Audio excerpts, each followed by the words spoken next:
Hey, what is up, friends? It is your friendly BJJ podcaster, Rafa Esparza, coming to you live right now. It is 2:48. We have a long day ahead of us here, kids.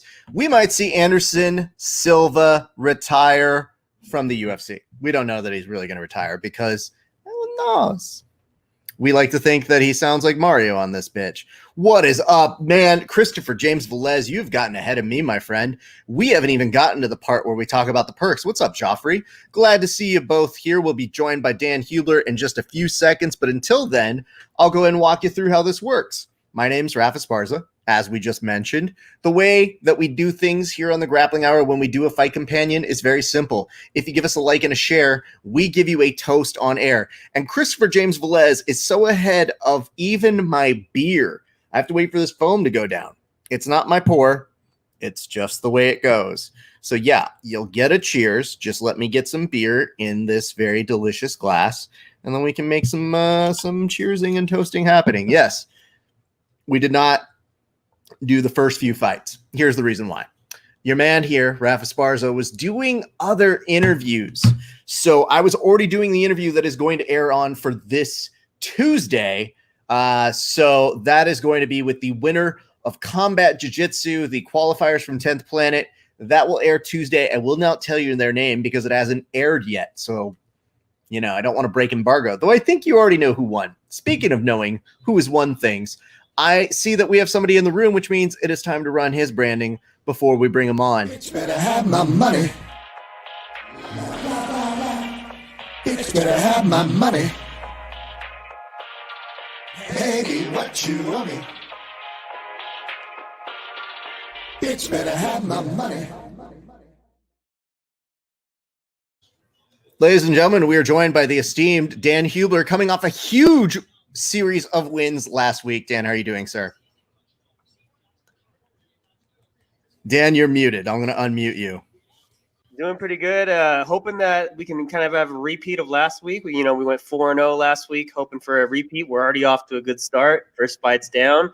Next one's coming up right after this beautiful, strong demonstration by Son Strickland. He looks incredibly different than I last saw him. Looks way bigger than I last saw him, and his striking looks incredibly improved since I last saw him. So I'm really enjoying this one. But yeah, we got another one. We got another bet coming up right after this fight.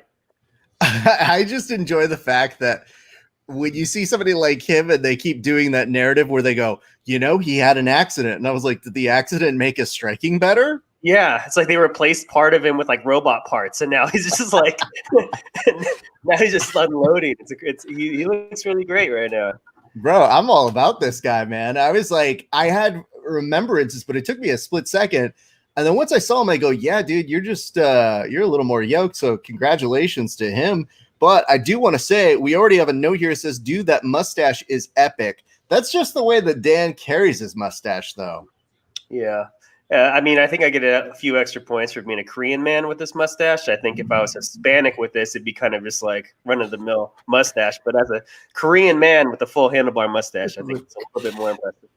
You don't hear too many people start off a sentence with, as a Korean man. But, this is one of the times that we break tradition here on the show. And I got to say, you mentioned what it would look like if a brown person had that.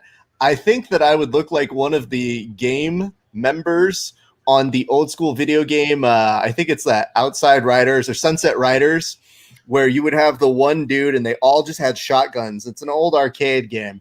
I realize I'm dating myself as I say this. I know exactly. There's like 4 cowboys and like one of them is kind of brown. Yeah. Mm-hmm. Yep. That dude right there, and he has a poncho because of course. So, that's how I feel I would look if I just went mustache. But I don't even know that I would have it as wonderful as yours. Dan, I want you to tell me a few things. First, when everything hit last week, was there a great sense of relief? Yeah, it felt really good because, I try and pick 4 bets or fewer, to make things easier for the show. But I had my 6-7 fight parlays on my sports books as well, and those hit. So, it was just a nice night overall. I think this is the sport where, the only sport where the outcome of, the game or the match can change in literally a second. I feel like every other team sport is not like that. Someone can have a bad play and still make it up, the next time around. But in this sport, anything can happen like that. And it was just one of those nights where the most probable outcome is what happened. There weren't a whole lot of, things that happened that were out of the ordinary. And I think it was good for everybody. I saw, who else? I saw Jordan. Jordan hit a parlay. I think it was 5-5 or a 6-5, something like that. So I think a lot of people had a pretty good night last week. That's awesome. Yeah, the of course question was, how did you feel about Khabib's retirement, sir?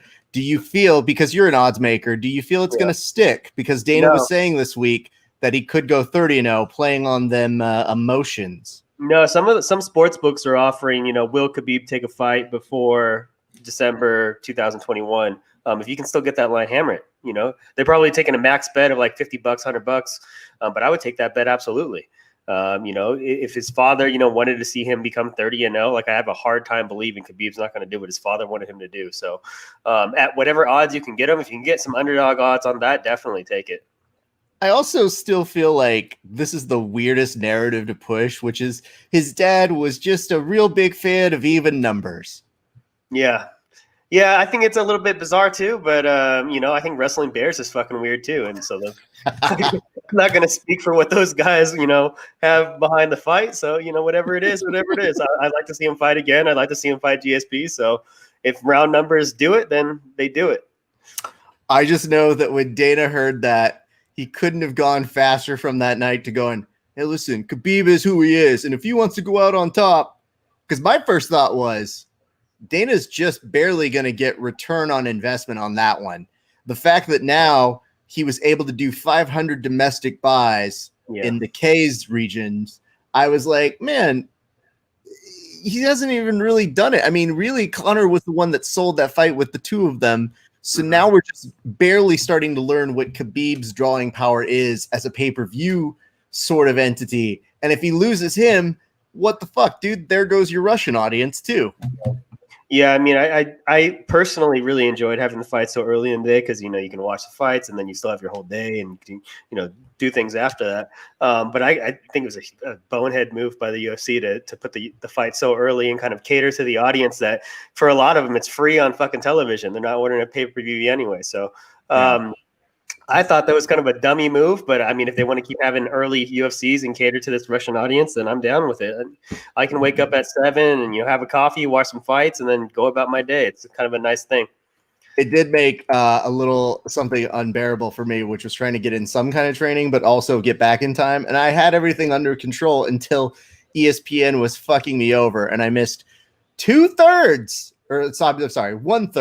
of the fights. If you miss 1/3 of the fights, Dan, would there be a quick call to your cable company and provider or your pay-per-view entity? No, I would just find one of those questionable websites where that I will not speak of, that you can probably find the fight somewhere, I recently got a comment on one of our YouTube things. It's like, you need to stop treating people like children. And I was like, treating who? Are people who show up here who want free fucking streams on my account?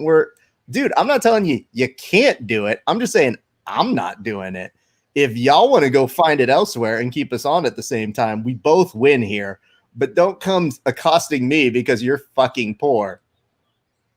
Yeah, well, nowadays with the ESPN, plus, for $6 a month, you get so much content nowadays, just for that. It's almost like you don't even have to go look for those streams anymore. I remember back, if you go back 5 years ago, people were on Periscope, live streaming stuff on fucking Periscope. And, if you weren't at home at the time, you were out and about, you had to watch this grainy fucking feed that's like super lagged out and can barely tell what's going on. But someone's, holding their phone up to a TV at a bar. And MMA is way more accessible now. They've made it, really easy for people, even if you're not home, to watch a fight on your, ESPN app and watch it on your phone. It's very easy now. Well, I do want to start us off, but this already happened. But I wanted to ask your thoughts on Miles Johns at -130. What was the rationale behind that, sir? I thought he was going to get a decision. I didn't think he was going to get a finish. I'm not surprised he got a finish because he does have some power. But I thought that he would use his wrestling game, kind of dominate rounds, extend tie-ups and, keep the fight kind of on in the terms that he wanted to keep it in, and I didn't think he was going to let his opponent really get off. His opponent was making his debut. Johns is a little bit more seasoned. Johns, I think there's a little bit of recency bias. He got knocked out brutally in one of his most recent fights, but it was kind of a fluke. I mean, I don't want to throw the word fluke out there because, the strike was thrown with intention of knocking out Johns. But, I mean, it kind of came out of nowhere. It was that flying jump knee, and out of nowhere in a fight he was winning. And I think he probably learned some things from that fight. He was going to come with a more reserved wrestling-based game. Well, we're going to segue on over to our next fight, and I can go ahead and share the other picks because I knew that was one that we should talk about since it's already happened, but you did very wisely put them up. I want to go ahead and pull this real quick. So we'll get to the other bets in just a moment, but we've got a lot riding on Bryce Mitchell tonight. We're going to go over to Hernandez right now, who you like at the, what is this? Negative 2.5 points. So, in this fight, I'm taking the alternative line. I'm not taking the money line. So, if you use certain sports books, you know what the minus points line looks like. Bet Online just recently started using it as well. But as a favorite, he's like minus 400.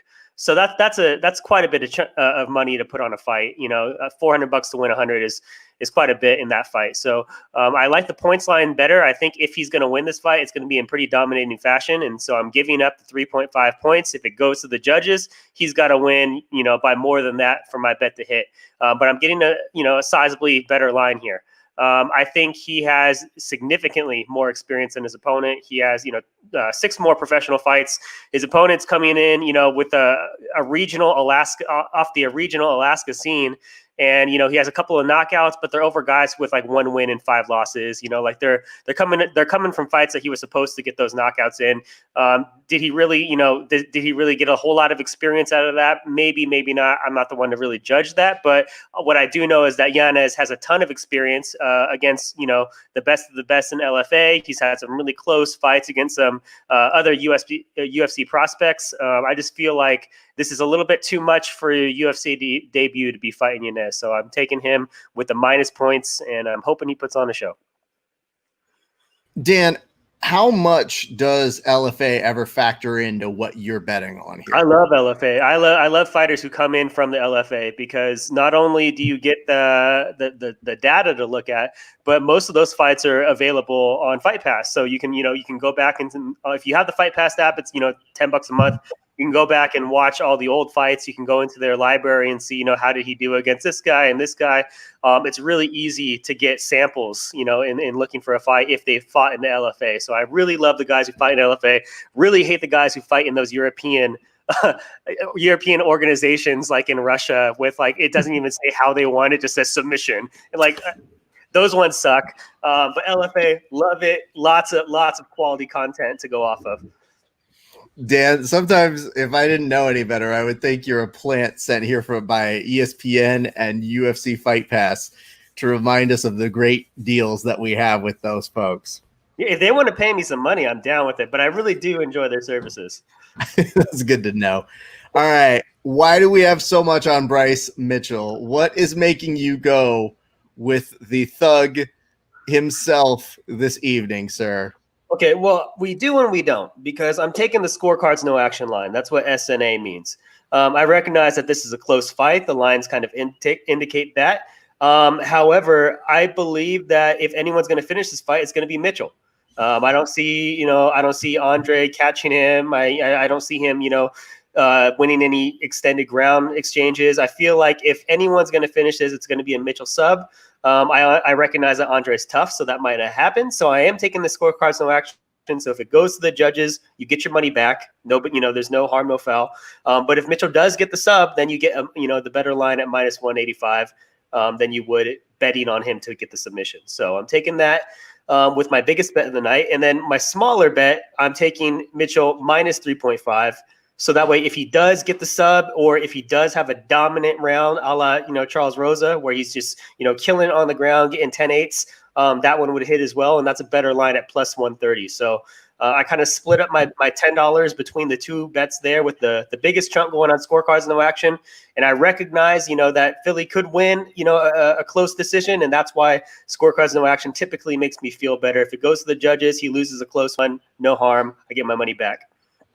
Makes sense. I think we have a comment in here. Giancarlo says, Thug Nasty. I have to go back to your probably best analysis that I don't even think you really brought up, which is, what is it that's scrolling across here, Dan? Let's have the camo shorts now. I feel like that's a big move. I think that's a bigger deal than people are recognizing, because literally every other fighter in the UFC has like complained about these Reebok fight kits and like, hey, we're losing money, we can't have our own sponsors, we can't like be individuals, and like the UFC is just like, shut the fuck up. And then there's just like this guy from fucking Arkansas who comes in and starts destroying things, and he's like, give me my damn camo shorts, and they gave it to him. I think that's a big deal. Like, he's coming in here with a lot of energy, and if they're going to give him the camo shorts, I mean, I feel like they've already recognized, like, this guy's the real deal. He's going to be someone we're going to, continue to promote. And I think he's going to rise to the occasion. I hope he rises to the occasion. I think the thing I had expressed at a certain point to someone was, how shitty is the Reebok deal that we're all rallying around the following? He has camo shorts. Oh, we did it. It's like, that shit took how many years of Reebok to make one pair of specialized shorts for somebody? Yeah, and I feel like Realtree is the real winner in this whole thing, because I don't like camo shit at all. I've never bought anything camo before, but those Realtree Reebok shorts, those are kind of nice. I'm kind of liking those a little bit. I might buy a pair. So I think if anyone's winning out of this, it's Realtree. They're definitely getting some, high quality exposure from, a future contender in the UFC. I guess an important question here is, Dan, you fucks around with a number of different styles. Are you able to hit more twisters in camo shorts? I feel like they want to see it coming. I feel like it'd be easier to set it up. Yeah. That's the worst one too I ever set up in my life. No, you forget I'm a father. You just gave me a layup of that. I know, and I knew it would be bad, but man, I didn't know that you would take the full bait in a way that would make both of us regret some of the choices we've made in our lives. I would just say this: you have basically pimped out ESPN Plus, UFC Fight Pass, and now you're putting in a shilling for basically Reebok and saying, for Realtree. Yeah, okay. Realtree. Yeah, okay. Because that's what we're celebrating here tonight. And let me just say, though, there's no fucking way he's gonna hit a twister tonight. No fucking way. Oh no. Those alpha, you're not gonna hit a fucking twister on an alpha male guy. And and I know Andre has trained, out at 10 Planet Las Vegas with Casey Halstead and those guys. Like, he's not completely unexposed to those kind of weird grappling techniques. So I don't think he hits a twister, but I could see him, maybe dragging to this ground, making it a grind, maybe catching an arm triangle, something like that. But I'd be absolutely shocked if he hit a twister. I mean, most of us would probably be shocked as well. Dan, is this Anderson Silva's last MMA fight? I fucking hope so. Yeah, I fucking hope so.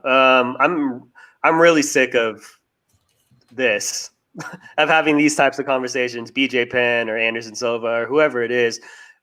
These guys who, they used to be in the talks for all the, I guess you could still argue that Anderson is in the talk for greatest of all time, but it just sucks to see the ends of their careers end like this, like Fedor or BJ Penn or Anderson Silva and all these guys who were like the most dominant of their time, like go out with like double-digit losses is pretty sad to see. So, I mean, if he needs the money or whatever it is, if he just loves competition, good on him.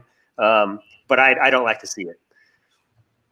Well, you mentioned you don't want to see it, but I'm asking, do you think this is the last time we see him? I don't know. I need to look at his tax return. How much does he need the fucking money? I think that matters a lot more than some people might think. So I hope so, but I don't know. I don't know his financial state. I would tell you this about what is happening with Anderson Silva, which is it bums me out to see that this is the way it goes. Conversely, when we talk about somebody like Khabib, I do think the missing element is the X factor of having that sense of, man, when you did watch Anderson Silva fight, you were mesmerized. When you do watch Khabib fight, you say, well, he is very dominant. He's very good at what he does, but I'm not captivated by this in any more sense of, oh, he did beat a very, very good guy. When Anderson did it, you felt like you watched the Matrix happen in front of your eyes. Yeah, I would agree with that. But I mean, that style itself kind of lends itself to a more destructive fall. I mean, when you kind of lean on your ability to dodge shots with your hands down and your chin up, and then one day you start to slow down, I mean, that fall from grace is going to happen just that much faster. So, I definitely can see why guys like GSP, guys like Khabib, who have, traditionally been maybe criticized for being a little bit too safe. I mean, but they're going to be, they're going to retire and still be able to fucking talk to people, not slurring their words and shit like that. So I definitely can see the appeal in the GSP Khabib approach. We have a question here for you. It says Yanez in round 1, ? What are the odds on that? I got to take a look at that before I co-sign that. But if you're getting plus 200 or better at that. Take it small though. Obviously, when we're talking props. We're not talking betting straight up. You never want to take like a full bet. But first round, if you're getting over plus 200, I take that. We have a note here that says plus 120. Oh, fuck that. No fucking way. Don't take that. Take the minus points line. Take the minus 3.5. You're not going to get as favorable of a line, but you're basically getting a coin flip odds on him finishing this guy in the first 5 minutes. And, you don't know how slow he's going to start. You don't know, it's going to take him maybe a round to get his timing down. It doesn't make any sense at plus 120. It might happen, but at plus 120, it doesn't make sense to bet that. Having said that, were you surprised at all last week to see Khabib hang it up? Yeah, yes and no. I guess not so much. And I guess if you asked me before the fight, do you think he's going to retire after this? I would have said no. But after it happened, like in retrospect, obviously, it makes more sense. But you look at the weight cut he had, and then you think about all the things with his dad, and you think about, he's pretty much cleared out the fucking division. Like, I know there's compelling matchups. People still want to see the Tony fight. But he's pretty much done all he needs to do. Like, there's not a lot left there for him. It does make sense, in my opinion, for him to hang it up. The only fight I'd still like to see from him is GSP. I don't even want to see the Tony fight anymore. I would have liked to see the Tony fight if I knew that Khabib was going to continue his career. And, after that fight, might be another rematch down the line or whatever it was. But I don't even want to see that fight anymore. So I'd like to, if he's going to fight again, I'd like to see a Legends fight, him versus GSP. But that's pretty much it. Yeah, I'm not too shocked that he has, with his millions of dollars, better shit to do. I mean, here's what I would tell you. I was a little surprised. I think my reaction on air was just like, oh, I see him touching the gloves. And then it made sense. But I didn't know that everybody else saw it happening in the sense that his team was coming over to take off the gloves. And I said, yeah, he's going to do this right here, right now. And that's going to be very unusual. I would say appealing to his greater sportsman is probably the smartest way that Dana has in this sort of relationship. But I guess the next question is, John Jones, why so salty? And are you feeling that? Do you feel John Jones has a case to be bitchy Absolutely. about the whole situation? Absolutely. I think the pound for pound ratings on the UFC's websites are completely arbitrary anyway. They rely on a lot of emotion and hype and whatever is happening at the time. John Jones is absolutely the greatest of all time, in my opinion. The one loss on his record is from just like putting his elbow through someone's face at the wrong angle. It's just like the guy's had close fights, but I mean, how many championship fights has this guy had? It's basically been like his whole fucking career. And before he was a champion, he was just steamrolling everybody. So, if you think about who's been fighting the best of the best, the longest, who's been, consistent the longest, I think John Jones is definitely that guy. Regardless of his, behavior outside of the cage, and his drug use or whatever, he's probably a shitty person in a lot of different ways, but he's not a shitty fighter. And he's definitely I think, significantly higher up in those rankings than Khabib. Had Khabib, gone up in weight class or something like that, went for that double champ status, then I could see him having a better argument for greatest of all time. But that's kind of how I see it. Yeah, I have such a hard time trying to go GOAT with anybody who only does one division. So I think like that solidifies him in lightweight just fine. I think he's got a good case there. Again, minus the compelling thing that I like to have with people. But I mean, you can't argue the results. He was very, very dominant in a way that made them look basic and simple. But Christopher James Velez brings up the important question that everybody always asks in terms of this, which is, do PEDs factor into your GOAT? No. I think everyone takes them. I think pretty much every fighter takes them, whether they continuously take them or not. I think most fighters take some type of performance enhancer. So I think some of those things are legal, like things that are, there's performance enhancing things that are legal and people play the game or whatever. Things get tainted. I just think everyone's going to do what they can to ride that line and fight to the best of their ability. And at the end of the day, I don't think John Jones has ever won a fight because of something he was taking. I mean, like if you look at his fights, his body of work, he's pretty consistent across the board. In the fights where he has tested positive versus the fights where he hasn't, it's not like we're seeing night and day different fighter. I just don't think it's a huge. I don't think it's a huge. I think it's an asterisk, but I don't think it's a big one. Well, we have somebody here. Kama says John Jones has looked worst for the wear recently. His body of work makes him the pound for pound. It says FOAT, but he did put an asterisk down at the bottom and say GOAT. So there is that. I don't even know what the fuck that means. Well, I interpreted it as best as I could there, Dan. He did somewhat make some English words happen together. I would just kind of say, I think it is generally favorable toward John Jones having a better argument than Khabib.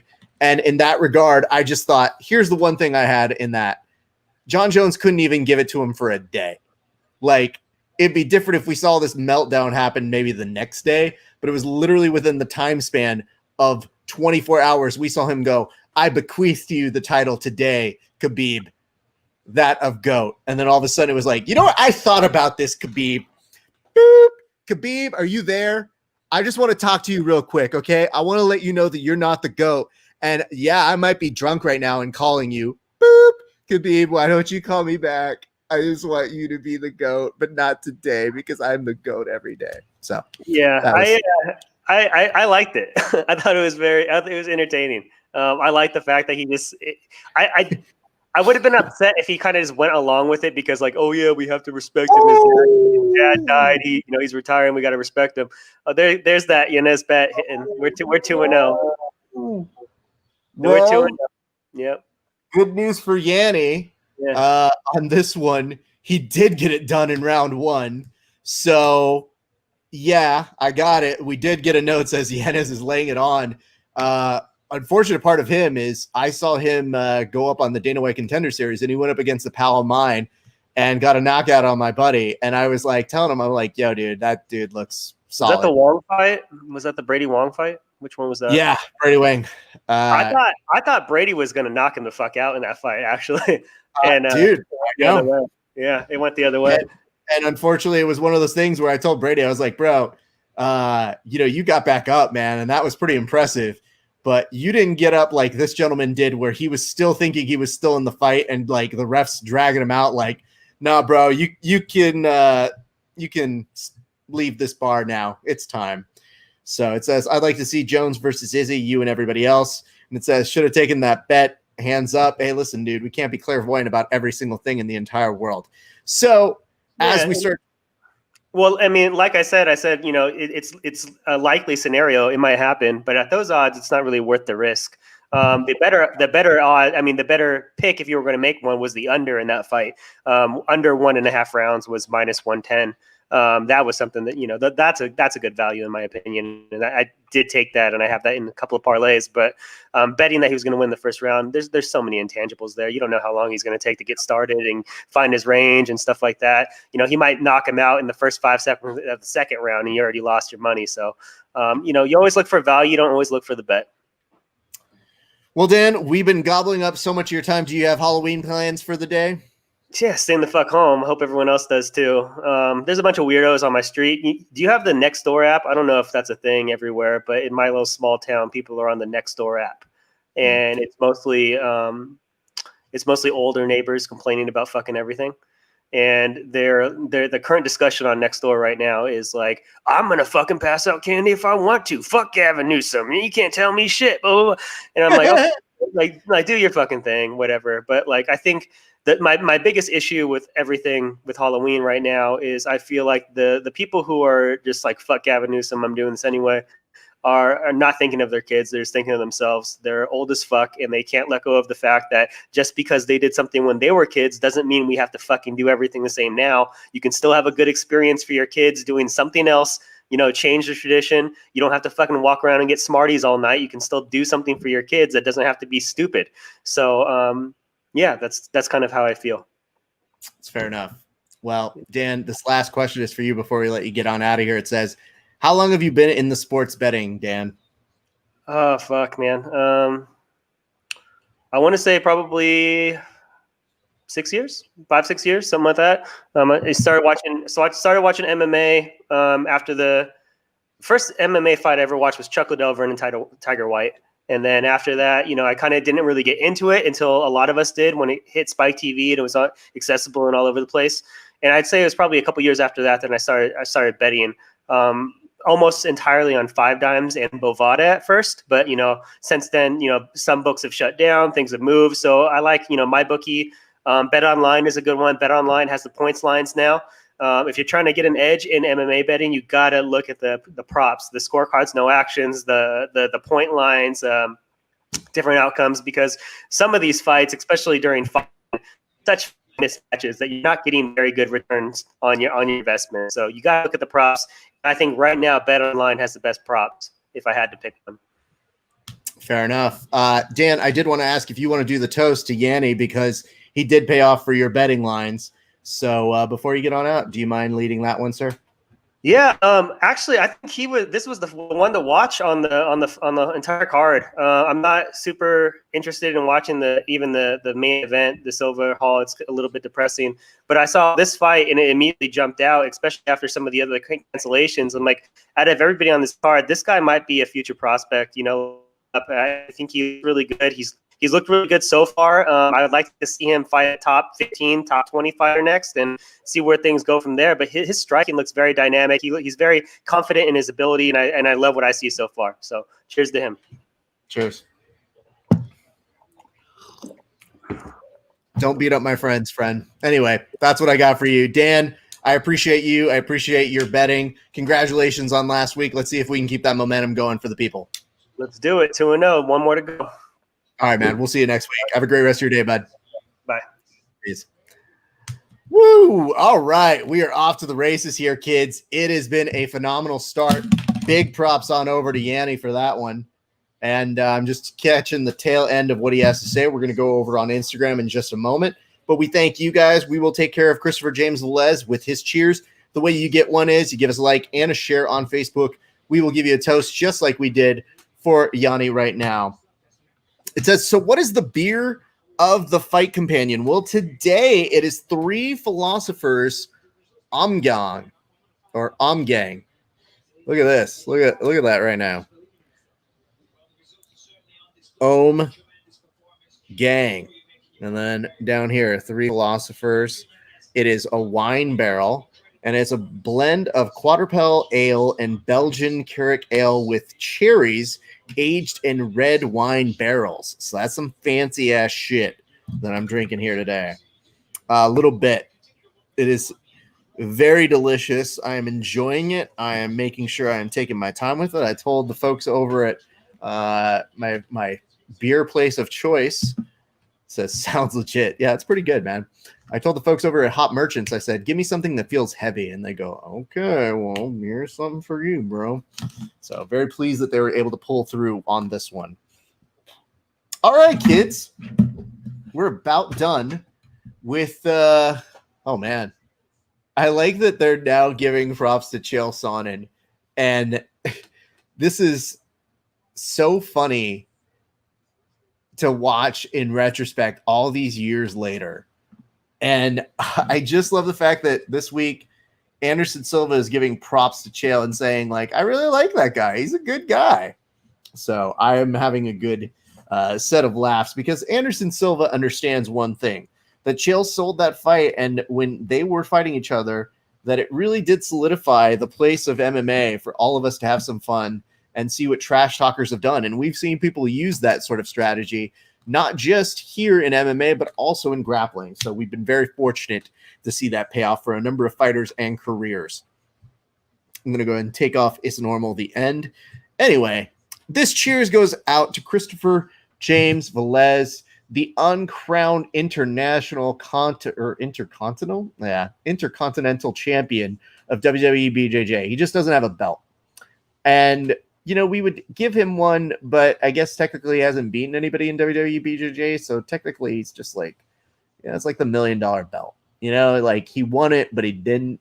So I guess that's really where we're going. Christopher James Velez, we appreciate you for being here. I thank you for the question that you had because I was waiting for to go on live today. I had an interview that I had to do before this, but I want to thank you for asking if this was happening because you know we always come through for you guys, and we appreciate it when you guys give us some love. Cheers! All right, let me grab the microphone to go on. So we've got, I think, is it 6 more fights here?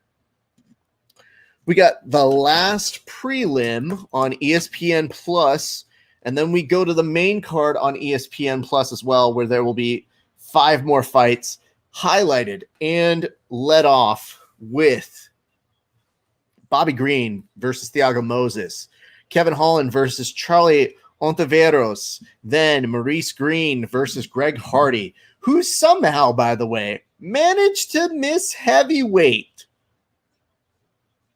I don't know how you miss the heavyweight category when you're a fighter, but he did. So he ended up making it on the second try. Then you got Thug Nasty, Bryce Mitchell versus Andre Touchy Feely. Still a weird one. Or is it Uncle Creepy? Either way, still weird.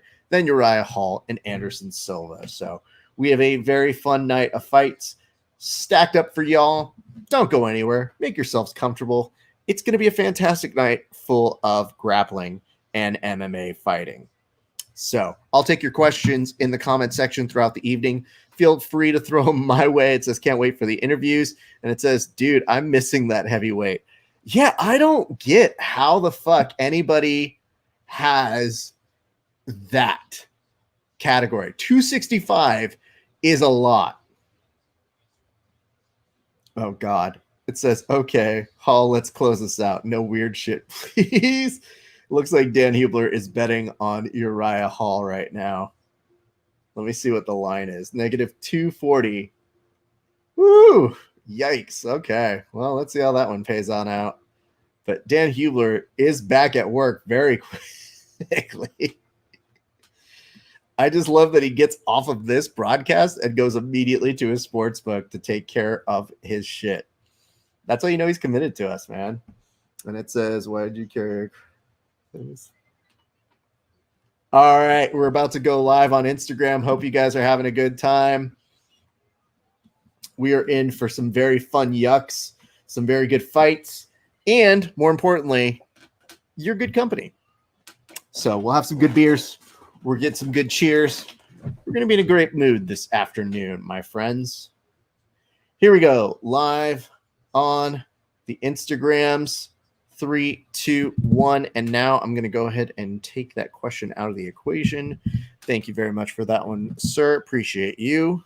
Hey, what's up, friends? It is your friendly neighborhood BJJ podcaster, Raph Esparza, coming to you live right now. We are watching UFC Vegas 12. Hope you are as well. We're going to have fun night. We're going to maybe watch Anderson Silva retire, at least from the UFC. We'll see. What's up, Alma? Anyway, we've got our friends over on YouTube, Facebook, and on the Periscope / Twitter. So we thank all of you. What's up, Gorino? That's 792. What's the 792 for? Is that the year 79 and then the month 2? Don't really know. Can't really wave hi at you. Was going to try to, but here we are. All right. While we're waiting for the next fight, which is supposed to be Chris Gruetzemacher versus Alexander Hernandez. Hit me up. Happy Halloween indeed. I thought about dressing up and then I forgot. So thank you. Happy Halloween to you too. What's up, Freedom Grappling folks? Good to see you guys here as well. We are wondering if Anderson Silva is truly going to retire here tonight. It does seem like he's probably going to explore more options to continue being a presence in the MMA community. He may still continue to fight. We'll find out later this evening what his plans are, but the idea is that this would be his last UFC fight, even though he technically, I believe, has 2 more left on his contract with the UFC. So that is kind of what we are anticipating this evening. Could be entirely something we don't expect. So it's going to be hard to manage. We'll see it when we see it, I guess. That's the notes that we be getting, fams. Speaking of fams, as a reminder, if you give us a like and a share on Facebook, we will give you a toast, just like we do the fighters who get finishes within regulation.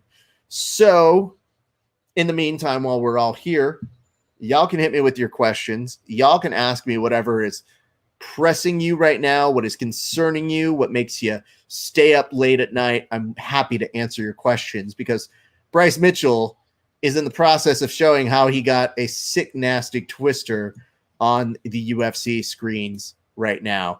He wears some glasses and camo hats and shorts, and that's just the kind of person he is when he's not in the UFC. He's got a tractor behind him. This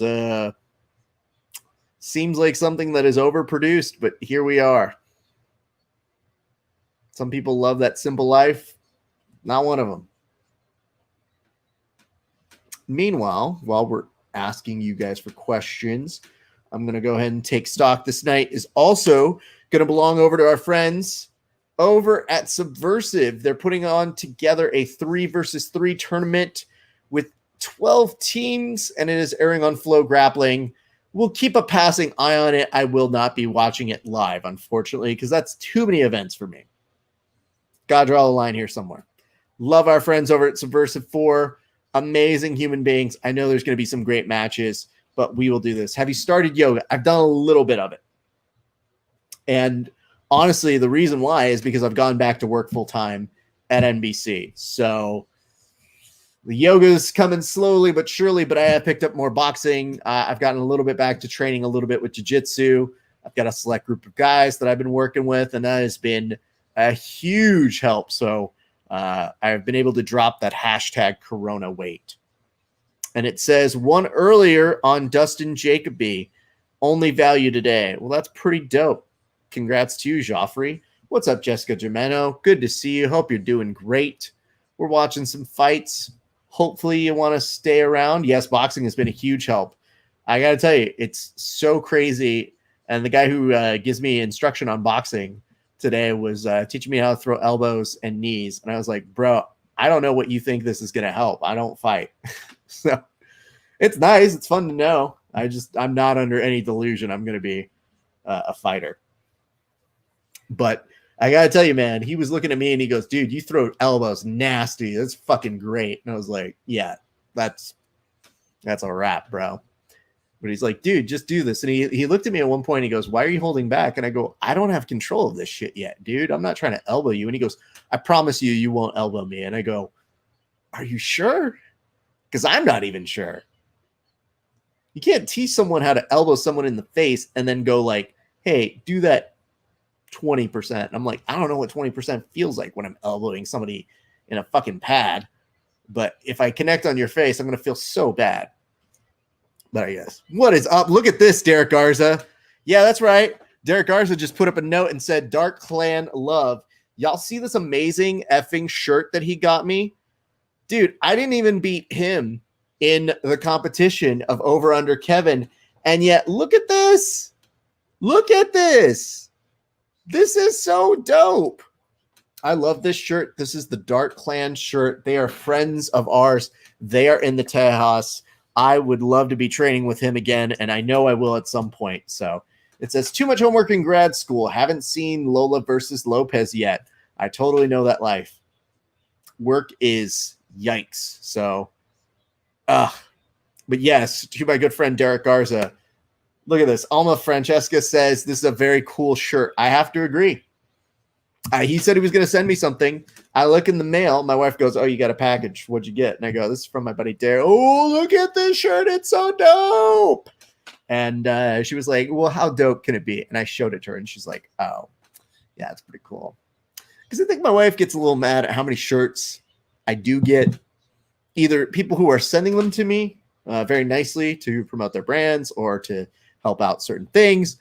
And then on the other side of shirts that sometimes I just buy because, like, you know, I like them. But she's been trying to lead this charge of, okay, you get a new shirt, you have to throw out an old shirt. And I'm always like, how about none? How about I throw out no shirts? So it's a little bit of a back and forth that we do. Hey, what's up, Shango Dixon? Good to see you, bro. This is what we got going on right now. We are about to see Gruetzemacher versus Hernandez coming in right now. Very pleased about this fight. I will ask you guys before it takes off right now. Who do you have? Do you have Chris or do you have Alexander on this one? Afternoon Jiu-Jitsu. That's a great name. Do you also do jiu-jitsu in the evening or is it just afternoon? Because I like jiu-jitsu in the afternoons. It is hard to come by now that I'm full-time working, but I'm now trying to get in as much training as I can on the weekends. So I've already planned tomorrow's training. I've already made fun of everybody that I plan to train with. I have talked enough shit so that they will try and murder me. Peace, Raph. Look at that. Such a great name. Love it. But yes, tell me all of your questions in the comment section. I will be more than happy to go ahead and give you guys what's good. Yes, dude, beat my bro, my buddy. And let me see here. Afternoons are preferred. I mean, I agree. But I do like evening training, like early evening training. Shango says, oh, jiu-jitsu all the time, Freedom Grappling Invitational says. You know what I did find out? One of my buddies had a 24-hour roll-a-thon, and I went to it, but I went at 2 a.m. And I was very nervous. I knew that 2 a.m. would be a hard time for him to fill. I said, I'll go during those hours to support. I went down there, and I was really nervous how I would roll that late. Turns out, probably better at 2 a.m. than I am like regularly. So I think you're right. Jiu-jitsu all the time. Afternoon, that's your sweet spot. That makes sense. The hard part is if I do afternoon training, I don't eat until after that training. So it gets a little dicey maybe for the blood sugar here in the body, but I can be a little grumpy after I get home. And like today I trained and I get home and I hadn't eaten anything until I got home. And my wife's like, what do you want? I was like, a hamburger. So goddamn hungry, just anything. She's like, why? I go, because the last time I ate was last night. I'm like, ugh. Like 8 p.m. So fucking fat. Feed me. Joffrey says, hard to pick. We'll go the distance. Okay. Both of these gents are walking in with the utmost confidence of wanting to give us a knock the fuck out. So we will have to see how this plays out. Afternoon Jiu-Jitsu, you are located in Chicago. That is good to know. I haven't been back to Chi-Town in some time. I went to school out in Illinois. I love Illinois. Miss that place dearly. So it's got to be out there cold right now, right? Starting to get to that point where I can't wear tank tops now when I go to train. It's kind of annoying. I know it's a like regular person weather problem, but I'm sharing it with you because I feel bad about it. It's my way of relating. I don't know. I'm drinking. Anyway, fight's about to take place right about now, and I'm looking over at Chris's hair, and the braiding on it is just very weird to me. Both these gentlemen right out the gate looking like they're trying to give you a finish over here, Joffrey. And as it stands, Hernandez in the black trunks. You got Chris over in the blue ones.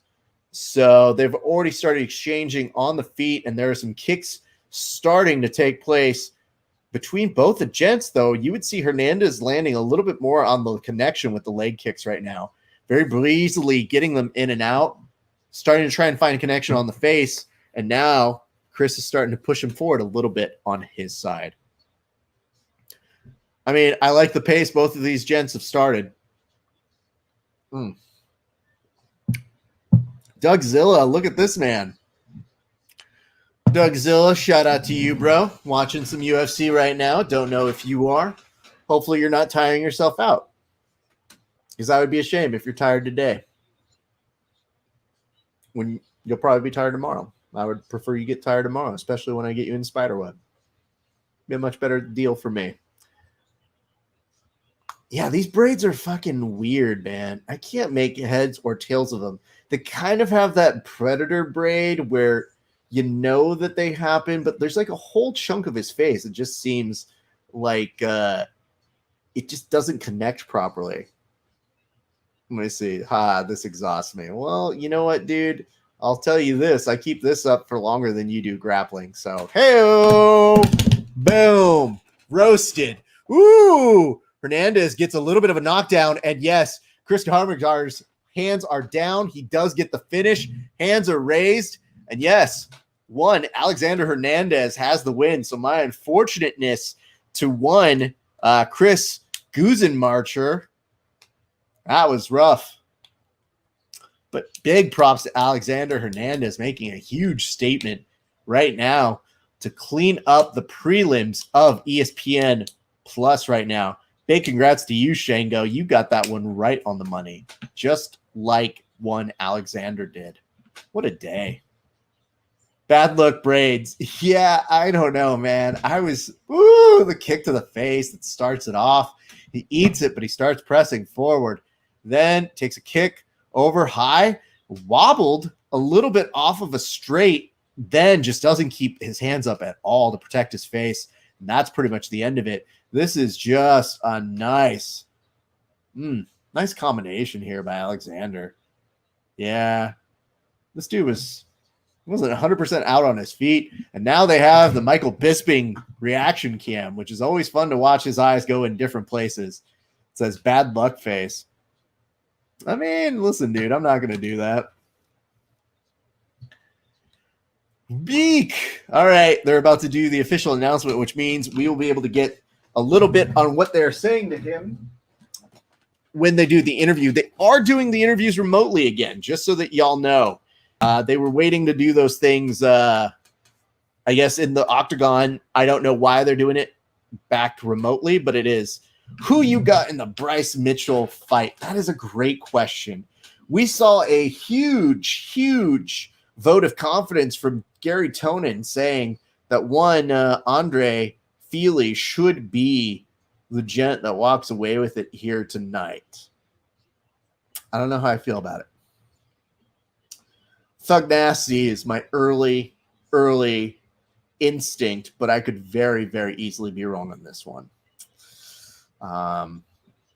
But I'm leaning a little bit more Thug Nasty. As our good friend Dan Hubler said, well, he has the camo shorts now. And that's science. So there is that. Who do you guys have in that fight? Again, that's coming up 5 fights. So actually 4 at this point. So we got 4 more fights than the main event. They're about to switch on over to UFC on ESPN Plus, the main card. Oh, okay. He had a bit of a dyslexic moment where he put up 5-0. I think he was putting up 0-5 for a split second, and that didn't look good. But yes, we're going to be here all evening long. My name is Rafa Esparza. I host the Grappling Hour. That is science. Thank you. I just feel like sometimes you just have to really sell the fact that we're specializing in numbers and science. Ooh. Yeah, this replay, I want them to ask him about this combination. Let's see what Bisping has to say to him right now.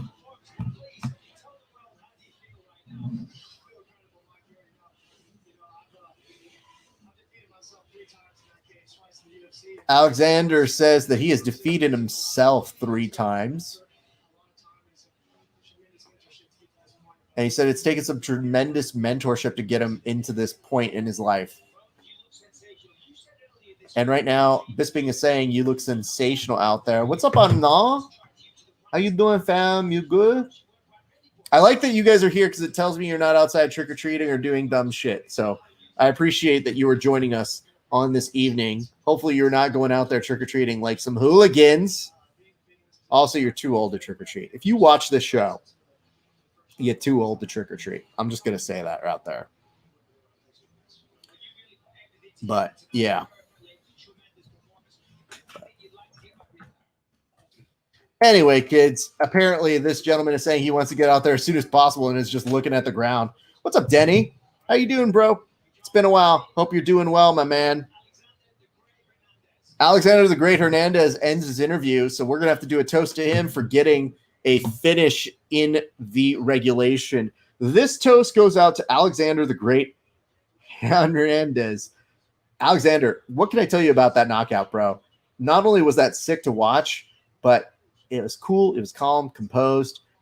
I just got to tell you, man, I know you said you defeated yourself 3 times in a cage, but tonight you deserve a huge win. So at least go home, celebrate, do something nice, get a beer, go out. Can you do those things anymore? I don't care. Go do whatever the fuck you want in your celebration. Cheers to you, bro. Anyway, you give us a like and a share on Facebook, we give you one of those toasts. That's how this works. It's a very simple process. So now they're going to switch on over to the main card. On the main card, it is, of course, headlined by one Anderson Silva and Uriah Hall. And Uriah Hall was essentially looked at during his time on The Ultimate Fighter as the guy who should be fighting Anderson Silva. I know that because we started this show years ago watching The Ultimate Fighter religiously. And I remembered them saying that. And I said, it's a little too early for that. And yet, here we are. All these years later. Anderson Silva essentially getting kicked out of the UFC after tonight. And here we have to get excited for it. Because, I mean, dude, let's be real. Anderson Silva has taken losses, but can you ever really replicate the time when we all would get excited for an Anderson Silva fight? It's hard. It's hard to replicate that feeling, that vibe, just the fact that that man was one of the first people we saw style bend in the fucking ring or in the cage. Beast, man. And you can't sleep on him. And it is interesting now that I think about it that Bisping is commentating on an Anderson Silva fight. The more that I think about that. What's up, Arsully 007? Oh, no, 007. Sean Connery died. Ugh, don't make me think of that right now. I'm not in the fucking mood. Brandon McCatherine, look at you. Hey, Brandon McCatherine, let's talk a little bit about Elijah Carlton, man.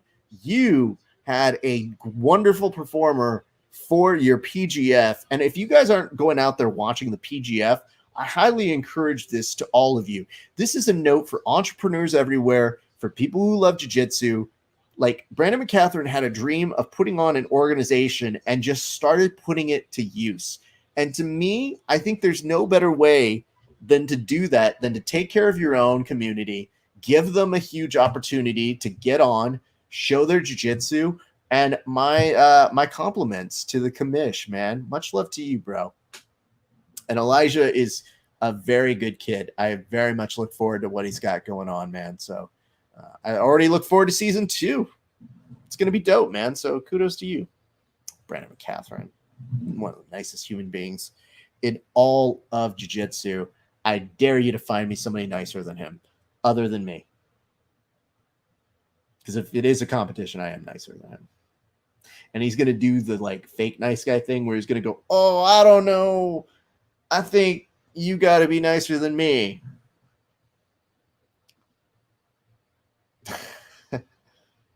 Absolutely. Hey, listen, I'm not going to read that. They can read that.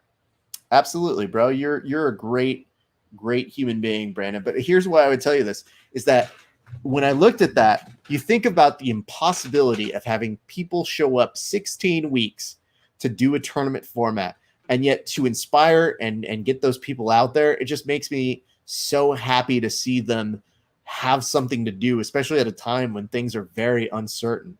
And it says, don't know you've seen, but I got Elijah a shot at Ethan Krellinston on our December 5th show. I have seen that. And I have seen the money that is involved with that Freedom Grappling Invitational. That's going to be a lot of fun. Here's what I can tell you. The Danaher Death Squad guys love having money and doing challenge matches. And I think if you're anybody who really loves jiu-jitsu, you get excited about these things. And so to see 5K on the line, you have to figure the early favorite is going to be one Ethan Krellinston. But you know how hard it is to get a match against Ethan Krellinston? The fact that you have somebody who's willing to put up their own money to basically get that shot speaks both well for the young man and Elijah, but it also tells us that y'all are willing to put on something that is very entertaining for all of us. So I very much look forward to seeing that happen. Kudos to you guys for making that happen, by the way. And I see you guys always trying to put on for the Danaher guys and give them something to do. It's like, who wants to take on Damien? Anybody? BJJ Damien? Nah? He just wants to put 10K. Anybody got 10K just lying around?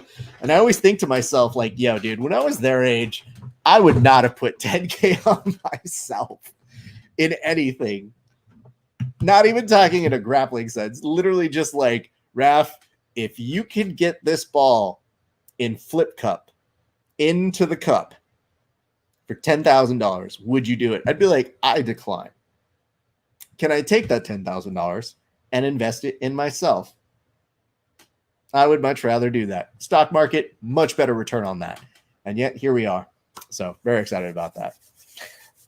But thank you, Brendan. Appreciate you, bro. Oh, man. What else do we got going on? So we're in the in-between time. They're about to sign on over to the other telecast. We're just keeping an eye out. They got a vamp for about 10 minutes, which means I guess we kind of have to do the same. So we're going to keep you guys entertained and hopefully excited as we wait. They have the confidence. Oh, no. Hold up. I see it now. Sorry about that. They have the confidence. I'll put it on. Absolutely, man. That's one of the best things about these opportunities is they get those chances to go out. They'll go ahead and compete. And it's fun for the rest of us to go ahead and see and do. So, you know how it goes, my man. Ugh. We did our toast to Alexander. We did one for Adrian Yanez. Yanni was just a beast, man. Can you teach me how to gamble on fights? I can't, but you know who can? Dan Huber's been coming on the show, and it says, I don't even get how it works. Bro, I'm from Alabama. Dan Hubler starts off every one of our shows going through, and he actually gives you a primer here that shows you how it's supposed to look. So if you show up at the very beginning of our show, you will see this. I will say this right now, though. Alan Joban looking very suave in his suit, man. I don't love the suit tie combination because it's black with a little bit of purple on it with a black suit. That's just like, what, are you going to prom back in 1997? That's not how that works. But yes, let me go ahead and show you this, Brandon, because I think this might help a little bit of your endeavors in terms of the betting. You guys won't be able to see this, but I'll at least walk you through what it does say and why it is important to know. Okay, here it goes. So on this, look at all these things. Yes, it is kind of hard to read, but he literally says bet 5 to win 385. Here are the odds right here. He is essentially trying to give you the notes that help you to do any kind of risk assessment and also to get in the right kinds of bets. So, Brandon, like if you had bet $5 on that Yanez fight, you would have won $1.79. Now, why would you do that? Well, if you know that he's going to win, you know that it is an easier opportunity to go ahead and do this. What's up, Aaron? Good to see you. Thank you for joining us here on the Grappling Hour today.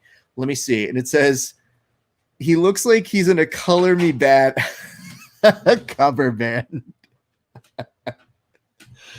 He does in a certain way. I wish, can I zoom in on this? Oh, God. I got to see if I can. Brandon, here's why I love that joke. Not only is it funny to me and you, but it also incredibly ages the both of us on this one. But let's really take a look and see. I can't say shit about him though, Brandon. He beat up my friend at Dana White's Contender Series, and then tonight he got a savage knockout. I'm not gonna make fun of this dude. I can't beat up my friend. What am I supposed to do if he comes after me, Brendan? You trying to get me hurt here, bro? That's not nice. Anyway, yes. So every week, right at the top of the show, we do this segment, and we have Dan walk you through it. And if you have questions, you could throw it at him. And we start off with the prelims. So you're more than happy and welcome to do this. Also, Brendan, you should come on one of these fight companions. I don't know why we're even not mentioning that should be a factor. You should come on. We should all get together. And we always ask people to do, one of these. We bring a beer and we cheers those who get it. And it says, I want to bet on Bryce Mitchell. Def gets a sub. Okay. Well, there are prop lines where you can bet on if he's going to get sub or not. And it says Latina Zoolander. I don't think we can say those things, but you know what? Actually, we probably can. And remember the time that Dan Hardy didn't make weight as a heavyweight? That was embarrassing. It says, okay, I'm in. Yeah, absolutely. And I think what we can even do is we can plan to have you on so that you can ask Dan Hubler questions, because I think that's really important.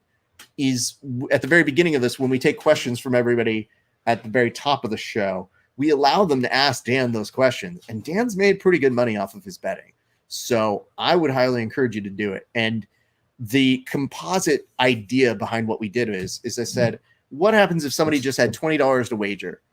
And what would the smart bets be? And as a result of that, Dan picks about 4 fights. He spreads out your money so that you're not over risking on certain things. And there's really a kind of a smart process to it. And I do believe we are back. I think we're on the plus side of the money side. So I'm just saying, Dan's a smart guy. Anyway, you know who I also want on one of these, because he's on one of my lists. Scaff is also on my list to bring on.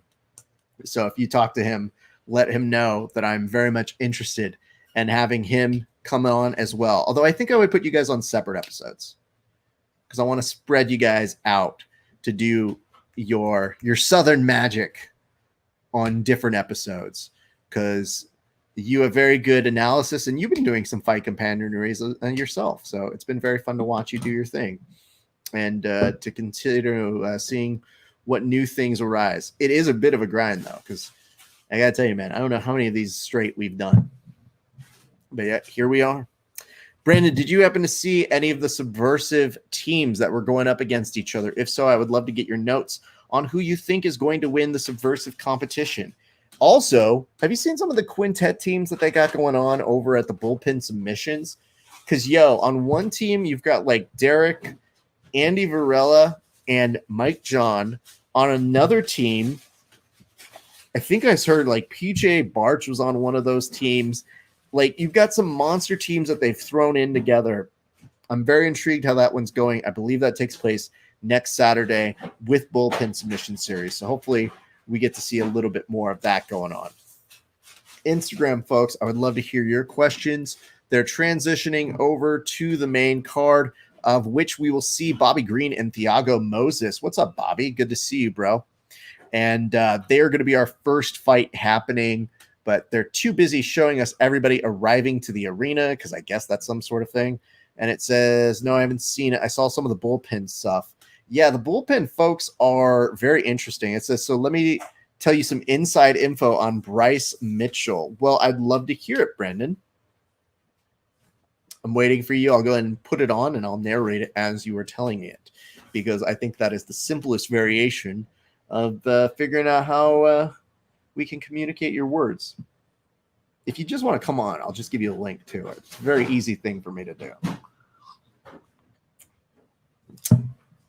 Bobby says, do I need a pay-per-view to watch? No, you don't. This one is on ESPN Plus. So if you have ESPN Plus, it is airing live on there. But tonight is not a pay-per-view. Those are usually just once a month. And this particular week, we're not. That's the insight, is that he's a phenomenal grappler. And it says, like, not good for a UFC guy. Okay. What does that mean, Brandon? Like, when you say phenomenal grappler, let's quantify that, sir. because we want to make sure we give the people here exactly what you are trying to communicate to us while we are watching this live to the live. All right, let me go ahead and share. Going to do a more options to my news feed. Let's tell everybody, join us for the main card of tonight's UFC Vegas 12. And yes, UFC Vegas 12. That is the hashtag that we are using for this one because they're not that creative. They just kind of say, which one is this one? Boom. It says, who is the go-tier Russian GOAT, Fedor or Khabib? I mean, honestly, for me, you can't replicate the era of Fedor. In terms of being dominant, Khabib was very dominant at what he did, but I didn't get as excited about any of Khabib's fights as I would with Fedor. And Khabib has amazing control. He is a phenomenal human being in terms of the character that he has, but like they're just showing clips of Anderson Silva right now, and he's taken some losses. And just looking at him piece up one after another here between Fedor and Anderson Silva, they have losses, but I just got so much more compelled to watch them do it. It says right here, his systems are so tight and so good, he funnels you into the same positions over and over. Arm triangle, truck, half guard, over and over. Now, Brandon, I guess I should ask you this because Dan Hubler said there is 0% chance that you would see Bryce pull off a twister this evening on Andre Fili. Do you believe that's truth? Because when he says it's a guarantee, I'm always nervous when somebody speaks with such certainty in an uncertain sport. Your thoughts, I will take them in the comments section. So that's the kind of notations that we get here on the show. Those are the questions that we fill. Brandon McCatherine, one of the most knowledgeable people in all of jiu-jitsu, giving us his expertise and kind of telling us what he thinks. So that is what is happening over on my side right now. And Brandon was saying I was rolling with him at a seminar recently. Well, that's good to know. That's that user experience. And it says, no, I 100% think he might get a twister. Brandon, this is sending me into a weird place. What the fuck am I supposed to think? If you're saying maybe he will with certainty and Dan Huber's saying maybe he won't. Ugh. So that is why I would tell you if you could find the submission prop bet for him, if you feel that strongly, sometimes you have to. So that one's dicey, Brandon. You're making me very nervous about this pick all around. Ivan says camo shorts are going to be on. Twister is on the way today. Can I share with you guys a screenshot that I had from earlier today? And this is a screenshot that I had with Dan Hubler. And yes, this is the kind of analysis that you can come to expect from one. And I do realize this might be a little meta here, but stay with me on it. This is the expression that Dan Hubler had on Risk It All, where he essentially said, and I want to make sure you can see this on here, on the analysis where he's breaking down his prop bets for Bryce Mitchell, one of the most important elements is, has the camo shorts now. So in his expert analysis for why you should bet on someone, he actually put as one of the down bullet points. I mean, he does have camo shorts now, so there is that. And yes, a very pronounced yep. This comment comes from our Instagram, and it says, if Fedor was a Spanish woman, he'd be Fedora. See, back to the notes over here on this side. Yes, so I'm glad that you were able to see Dan Hubler. That's why we bring him on the show, you guys, for the expert analysis to tell us things like, well, he has the camo shorts now. I don't know if that's where everybody feels. And I was mentioning this earlier. It's unnatural how excited we are about someone having camo shorts after years of Reebok failing. We're like, oh, finally. They finally fucking got it together. He deserves it. I was like, that's how terrible the situation is for us. Oh, no. Combs Jiu-Jitsu got the first win over our other good friend, Tom Sellamore. Tom is a beast. I have trained with him, but John Combs is a very tough individual. So that is what's happening over on the subversive stage, which means we'll keep an eye out on that one here today. What's up, Christopher James? Glad to see you back here. We're just killing some time until they get ready to go to their next fight. We have 5 fights remaining this evening, so hang tight with us. We're going to be on. I'll also try to give you some updates if I can see them about this evening's subversive channel. Ivan Rodriguez says, all jokes aside, the dude survived a live drill to the line, but sack. Let's see if we can make sense of this in English. All jokes aside, the dude survived a live drill to the butt sack. He gets my pick every time for being a survivor. Okay, there we go. It says also, Bryce Mitchell is the #1 pound-for-pound storyteller in MMA. That part I do believe. What is up, Wenhole? Look at you. Steven Rosales, thank you for joining. We're watching some UFC Vegas 12. Glad you're around to join us. It says, sorry, I had to set up the TV for MAF. Appreciate that one. No problem. It says, can I get a subversive link or is it paid? It's actually on Flow Grappling. So, you know, if you got the flow, you can do it. And if somebody here wants to give you a link, I got no issue with that. But I can't give that one out. And it says, and Carlot commercial spokesperson. And it says, seems like you don't know the drill story, Raph. I actually do. Hashtag fuck flow. Well, kids, yes, I get that part. No, I have heard the drill story. Thank you, Nutsack. I'm so glad that you guys hashtag the nutsack. But when you put butt sack, like, that's just a very different region. So I want to make sure that we're being as specific as possible here. We're not like Flow Grappling. We actually report accurate news here. We don't just sensationalize, because then if you put a headline that said he got hit in the butt sack, actually, the more I say it out loud, the more I actually think that looks like something that would be on the Jiu-Jitsu Times and Flow Grappling. So, touche. All right. You just put autocorrect. Steven Rosales, how are you doing, bro? Hopefully you are feeling good.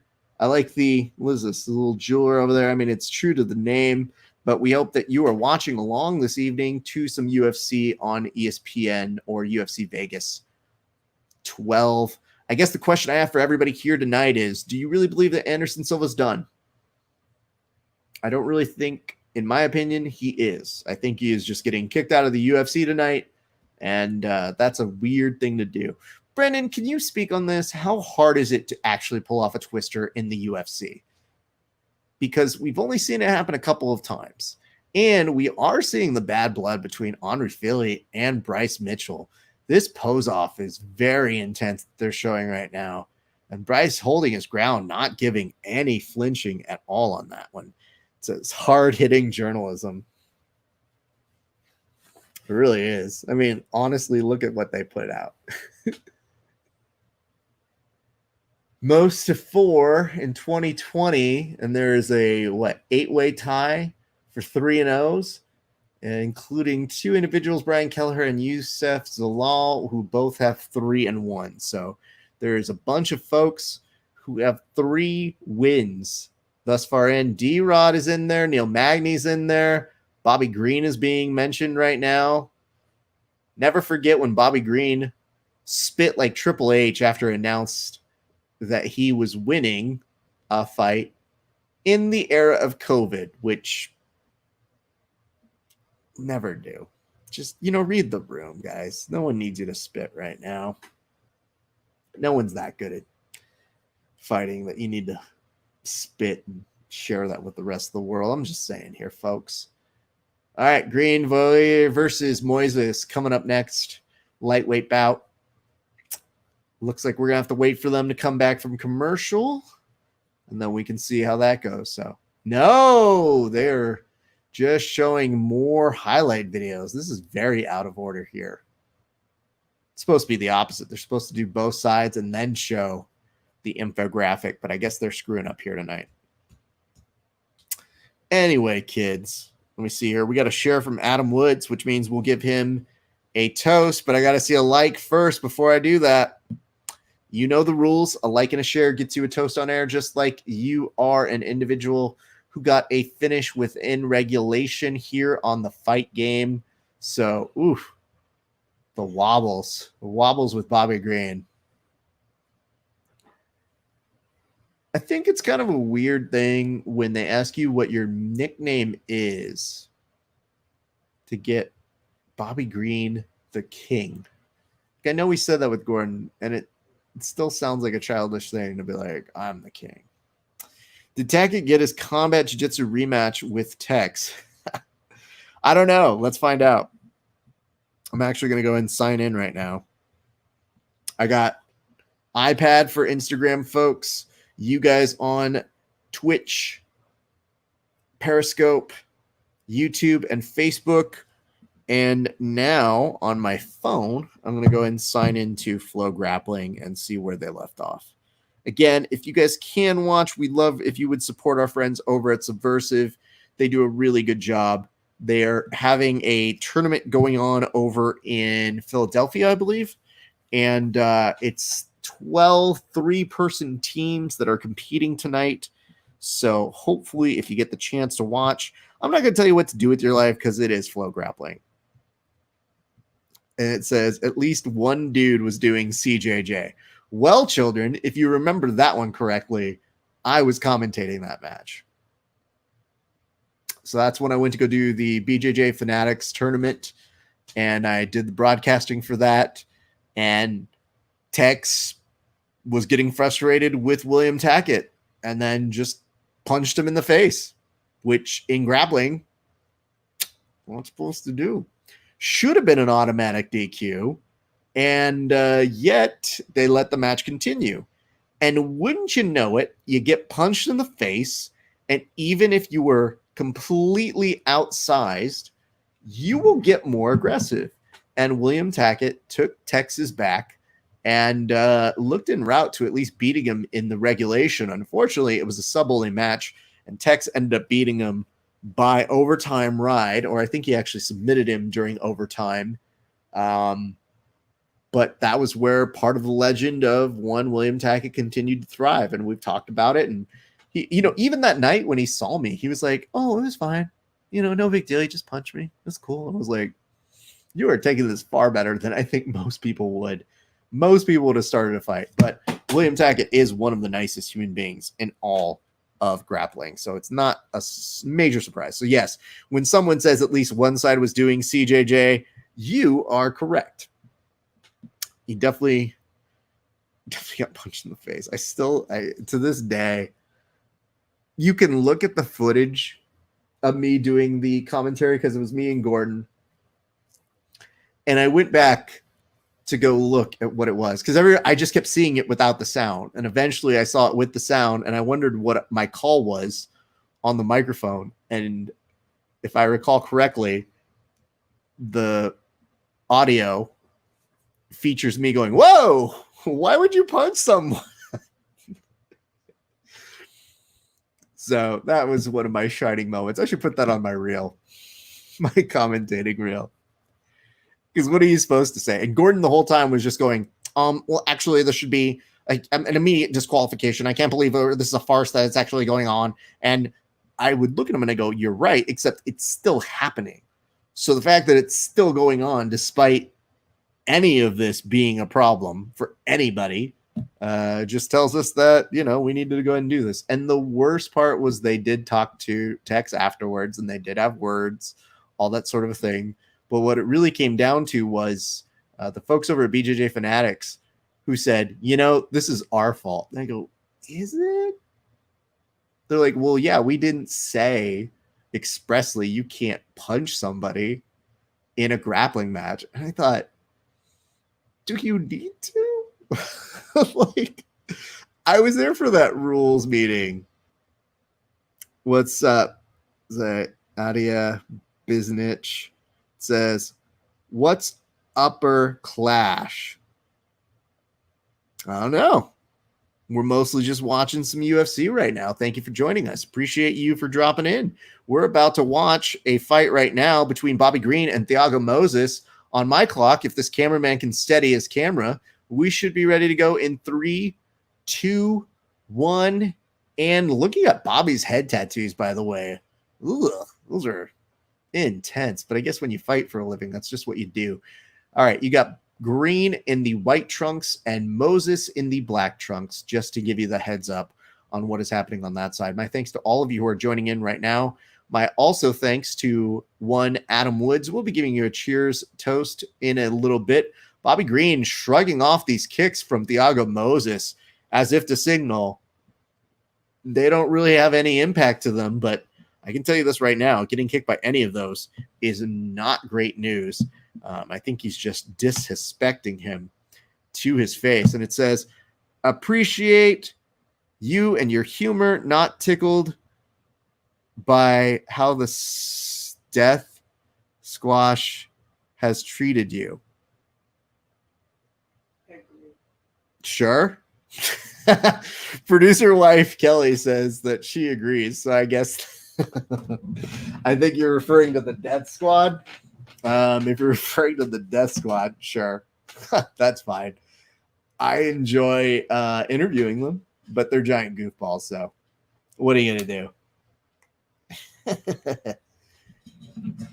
I would tell you guys this, the live element of interviewing, though, it sucks not to be able to be covering folks and doing that sort of thing live. We do look forward to a day when we get to do that in person. But until then, we're very happy doing these remote interviews. So we'll have the winner of Combat Jiu-Jitsu on this Tuesday.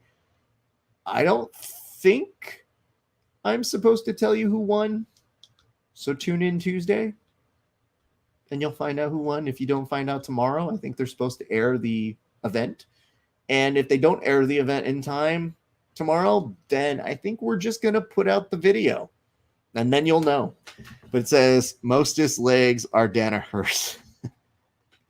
Yes, absolutely. Well, they're longtime friends of the show, so they have been some of our favorite interviews over the years, and we very much enjoy running into them when we do. And when we're not running into them, we usually do have very spirited exchanges off camera where we do send each other notes. Bobby Green, again, putting down his hands, not respecting the power of Thiago Moses. And Thiago is trying to push forward, but it looks like Bobby is once again trying to put him into a false sense of security to try and counter off of that. What is up, Almar Shud? Am I saying your name right? Almar Shud B. If I'm saying it wrong, I apologize. You know that. Meanwhile, on Subversive 4, they aren't even promoting Subversive as the Instagram handle. It's just a really ghetto Instagram logo with Fight to Win BJJ on it. That looks really, really, really lame. Bobby Green working for a split second on a Kimura. It looks like now he's giving up, trying to make sure that he stuffs this get up by one. Thiago Moses now giving up maybe a little bit of his neck here. Bobby Green could be working for a submission here, could go for a guillotine, trying to get it standing up, and instead gets a knee. They separate between each other. And it says, Bobby Green got a wedgie on the way down from the slam. You're looking at this a little more closely than I am if you're picking up those things, but kudos to you, Adam. And it says, with full hearts or broken remnants. Thank you, Nadia. I appreciate that. All right. 2 minutes left in this. What's up, Isaiah? Hope you're doing good, dude. When are you going to come eventually do your things, bro? We've been missing you for some time, man. Good exchange here. Bobby trying to press forward, but every time he presses forward, he gets out of the exchange, keeping his hands very low. Again, this is just trying to get Thiago Moses to commit to a really poor punch here. And Bobby Green now almost shimmying at him as if to suggest, hey, man, I'm going to keep my hands down for as long as possible. It says, the things you do them more. I mean, I am on weekly, so, and I'm not short on shows, so thank you. But we were on a lot during the corona. So during the era of the beginning of lockdown, we were on daily. And then, now I'm working full time. So it's going to be one episode on Tuesdays of Grappling Hour, usually a fight companion on the weekend, and one episode of Verbal Tap a week. And I think that's plenty. I love doing these things, but man, I don't want you guys sick of me. It says the Peterson comments got overlooked. Did I see the Peterson comments? Let me go back. I'm sorry, bro.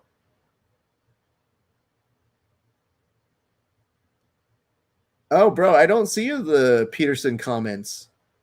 Where's Peterson at, bro? He's not showing up on my thing. Let me look at it on my YouTube client right now.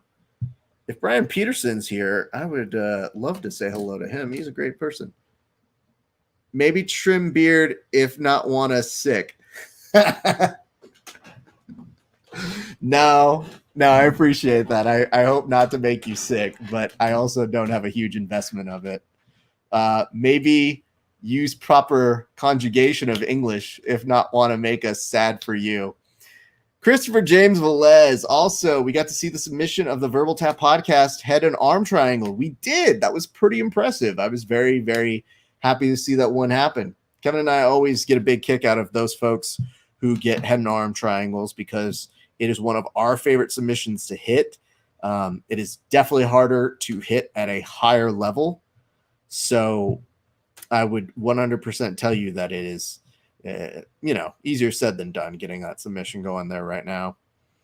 And hey, listen, if you could do me a favor, it says, conjecture is good for Mother Rush.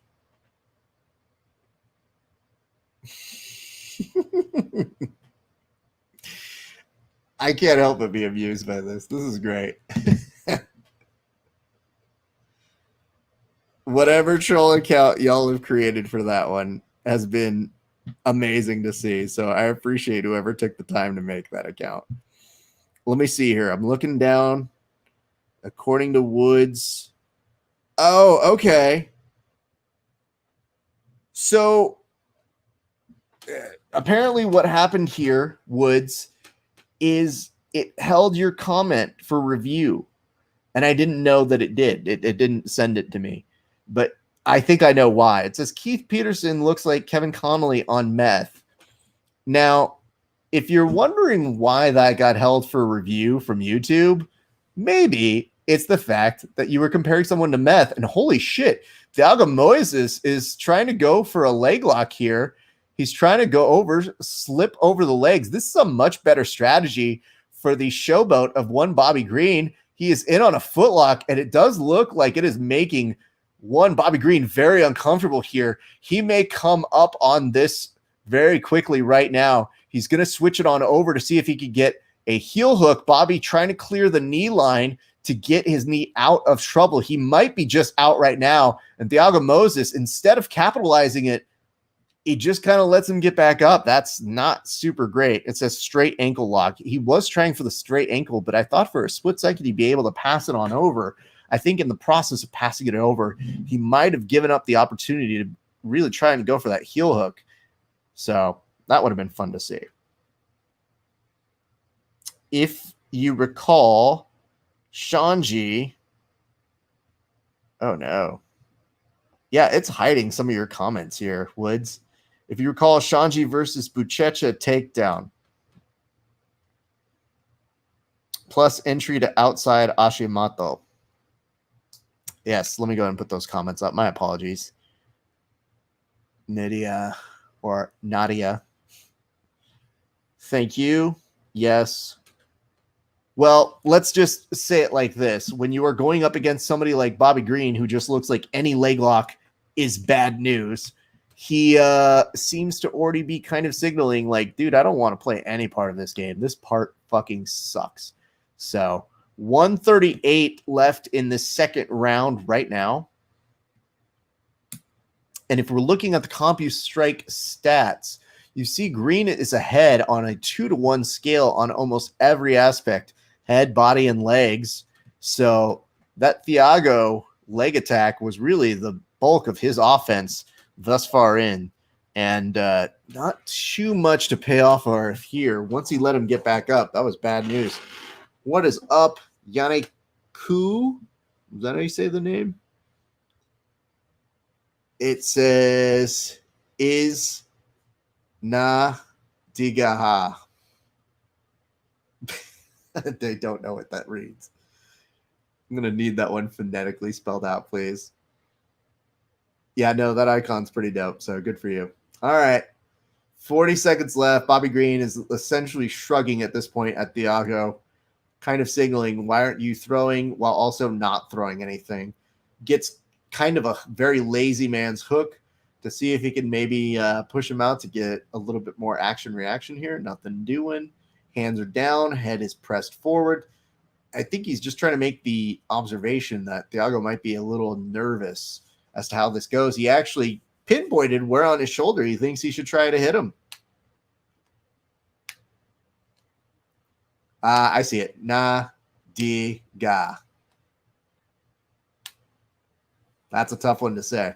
I'm going to let you know that right now. I will mess it up at least 4 more times. End of the second round right now. We will move on to the third in just a moment. So if you guys have questions, comments, concerns, hints, allegations, appreciate y'all. Look at this. You actually put a phonetic entry into how it looks. And yes, according to Woods, it says, I hope my channel doesn't get pulled. I don't think it's your channel that gets pulled. The YouTube sometimes just automatically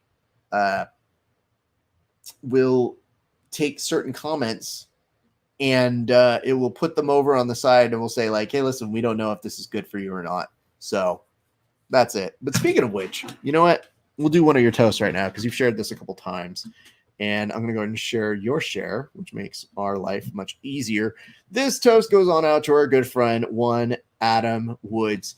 Adam Woods is so committed to commenting during our broadcast that he's getting picked up by the YouTube and now maybe putting his own channel in jeopardy. So that's how committed he is to us, that he's willing to put his own podcast at risk to be in our comment section. And for that, we thank you. Cheers to you, one Adam Woods. Go check out his podcast, According to Woods.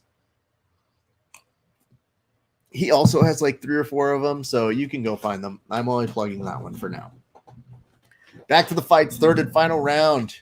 Bobby Green is probably still ahead in this fight, so this is really going to need to be a showcase round for Thiago Moses, who, you know, being a Brazilian, might need to channel a little bit more of that jiu-jitsu to pay it off here.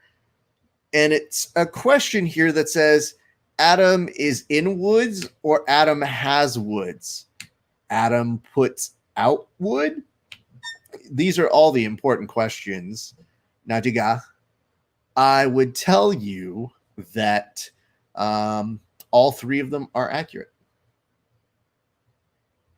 Fact. 4 minutes remain. This is fascinating. It says, send thoughts and prayers for our channels. I think you'll be all right. Well, we're getting a little bit more on the exchanges here, which is kind of nice. Thiago is starting to go ahead and do, again, Bobby Green pointing to the elbow that he would like to try and be hit in. This is very weird. It says, why is Bobby Green ahead? I feel like Thiago has been more active. Well, yes, Thiago had the submission attempt. However, Thiago hasn't connected as much as Bobby has. Bobby is still miraculously ahead on 2-1, at least from the last CompuStrike. So at the very least, Thiago is pushing more. It's the countering that's been totaling up as a result. It's a very insane thing, Chris. I would tell you, I don't feel super great about this. It says, I would like more Abo leg locks. I mean, leg shocks. Sorry, my brain is auto-correcting at this point. What nonsense is getting put? Nadiga is a great export from Madarash. Yeah. Absolutely. Commitment to whatever character that is at a premium, so I'm very much enjoying that. Let's go back to Subversive and see if anything of note is happening there too, by the way. CBD Yumi has a commercial going on, so that means we'll come back to the action with them in just a moment. This is a weird ass fight, man. I don't love watching Bobby Green fights, so this is kind of what you have to put up with in order to make it happen. It says, thanks, I must have missed that. Yeah, they put up that statistic earlier. It's really stupid. Look at it. Right now, significant strikes. Bobby Green, 66, 28 for Moises. And Moises really should be ahead just in terms of how silly Bobby is with it. And now Bobby's coming in, taking the back a little bit, using some wrestling to kind of put him off base here. And it might be because Bobby was waiting for the opportune time when Thiago might be so tired. There is one underhook here for one Thiago Moises, who takes a knee that does lower him down. Bobby Green trying to get a Kimura trap while also maybe using it just a little bit too much on a Brazilian who doesn't seem to give up his arm with much care there. So he's got a minute 15 to work here. Bobby is a little more pieced up now, so you are seeing that. He tried to throw an elbow from seated. Not doing too well here. Thiago, if you really want to win this fight, bro, you're going to need to break that man down and get a submission here. So let's see if he's able to do it. 54 seconds. Time is winding down here. Referee is right on top of it. He's trying to switch out of it. And it says, mount his back. Yes. Back mount does technically count. So not going to make fun of that one. It's like when you do a video game or a game show and they check with the judges and they go, judges, back mount counts. We will take that one. And Thiago Moses loses it on Bobby, who's just going to kind of stick and move in these last few seconds. Thiago trying to unload here, gets a kick. Nothing crazy. I do not think we will see this with a very decisive pronounced end. Thiago Moses whiffs so hard with a spinning back fist. He loses his balance, and the two of them kind of give some props to each other. Bobby's head is a little bit more pronounced than we thought it might be. So let's see here. It says, good match for comrades. Well, yes, very good match from comrades. Let us find out how it will play out in just a moment. But until then, my best friend just sent me Johnny from Cobra Kai, put up a very, very important PSA telling kids to enjoy Halloween safely and look out for shower curtains. Which, by the way, still is like, that scene is so ridiculous to me that someone had a shower that they were walking around with all night. It was like, that's what you could get away with in the 80s.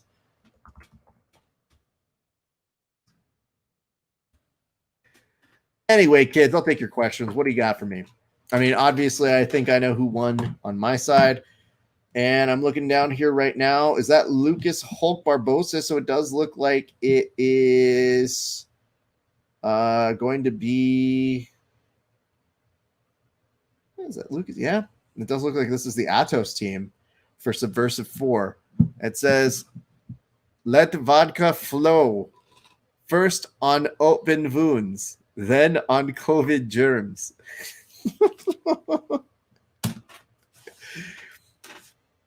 I have to say, Nikia, you're probably the first created for this show troll that we've gotten that has made me laugh this much. So I will totally be appreciative of all of the comments that you walk us through tonight. It has been a welcome addition. Thank you so much. Most of the trolls we get are pretty bad, but this is pretty fun. I'm enjoying it. But yes. Oh, no! Christopher James Velez, he gets his wish. Good for you, sir. Man, who knew that going in for a footlock would give you that much of a backup right there? Good Lord. Guess Bobby Green is not going to be quiet about that one. Let's just say that. Well, I guess some justice was served. The guy who kept his hands down the whole fight and arguably still had more significant strikes still manages to lose against many odds. In fact, they're showing you all of his significant strikes right now, and it was 29-28 on 3 cards with rounds 1 and 3. Let's see if we have this right. 1 and 3 edge green. So that means that rounds 1 and 3 belong to Thiago Moses. Fascinating. I guess maybe it's just because he was countering too much. Let's see what he has to say. Bisping's going to go ahead and probably ask him a tough question here. Bisping's asking, how confident were you that you got this decision? And Thiago is saying he's coming off of 2 big wins, Michael Johnson and this.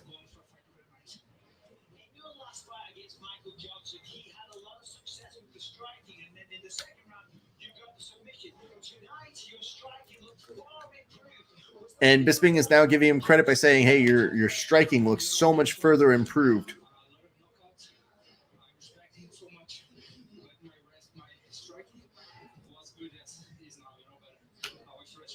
Well, this is some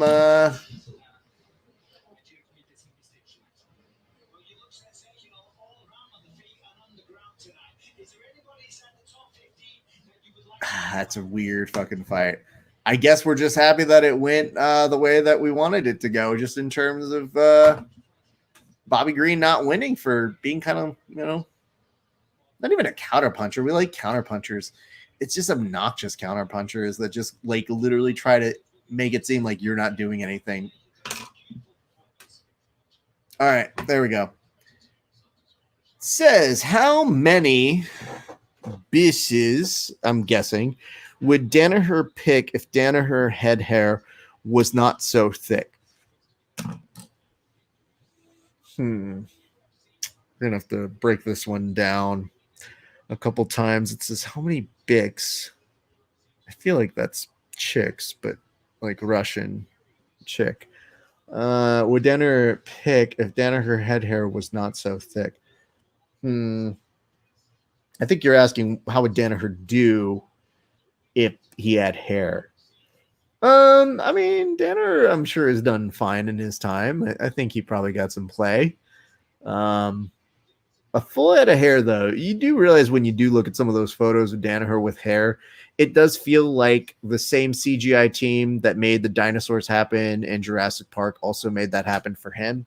So, it is difficult to say. Plus, don't we like Danaher with no hair anyway? I think it just fits his overall vibe. Like, kind of evil villainy, kind of somebody that you go, is he a good guy or a bad guy? And then when he says wonderfully nice and respectful things, you go, I think he's a good guy. And then you realize he's the Sith Lord behind Gordon Ryan and Gary Tonin. You go, but is he? And it says, no, Bix like the razor. Bless you for still trying to figure out the logic behind that one. I feel like this is a riddle, so I don't know that there's necessarily any wrong answers. That it says, he's broken his ankle, combats Samba. It's so stupid. Adelaide Bird strikes again. Yeah, that's not great. Hey, listen, this is the fight game, kids. They're dumb scores. Let's never forget, Lucas Barbosa might actually be in on an armbar right now. He's going to see if he can follow this through. There may be a Myers who is going to have to be very careful with how he does do it. Did they expire time on this one? Oh, he would use 0 Bix if he had less hair. Oh, yeah, okay, that works. I can see the logic behind that one. He would have 0 Bix if he had less hair. Okay. Well, I think you stumped the team here. I know that Christopher James Velez said, like, no Bix like the razor. I think, though, he would use 0 Bix if he had less hair. It says Barbosa will get top side control. That is always. Well, for being a fun bot, you are definitely very knowledgeable. So, thank you.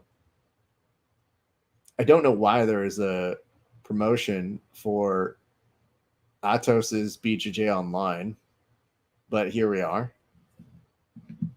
It's kind of a commercial over here.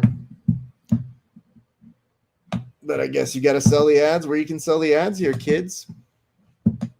So that's what's happening on my side.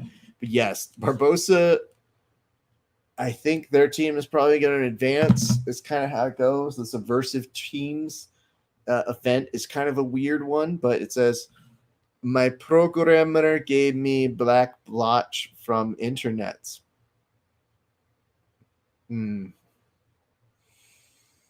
Is that similar to getting a blue belt online, or is it different? Unfamiliar. Charlie Ontiveros was born in a Dagestan war. Thank you. I guess the phraseology that you're using here, Woods, makes it seem like that's the opening line of his Modelo commercial. So, I'd like to think that maybe there's some other narratives we could tell about the gentleman. Oh, Levy is on this one. That's pretty dope. She's a phenomenal grappler. Good for her. Fair quest is black as helio blue. Oh. Dude, respect the Henner and Grandmaster way. I'm just saying, dude, we're in an era right now where people are starting to get Zoom belts. So I think we need to be very, very careful about how we sanction some of these people. Some of these gyms are only by attendance. So if you show up in a Zoom, you might be a Zoom yellow belt pretty soon. I'm just saying. And it says, I used a hat emoji. Is that what that was? They think you did. It says, I speak 2 language, broken Rush. And man, do you speak them wonderfully. BJJ Mandrill 37, welcome to the show. We're watching some UFC Vegas 12. Hope you're enjoying your day. Hope you're watching along with us. Broken Portuguese, man, that's the toughest of all languages to learn, I think. Because you can learn the regular Portuguese, but that's not the Portuguese that people speak to each other in. It's more like conversational Portuguese, if we're being honest.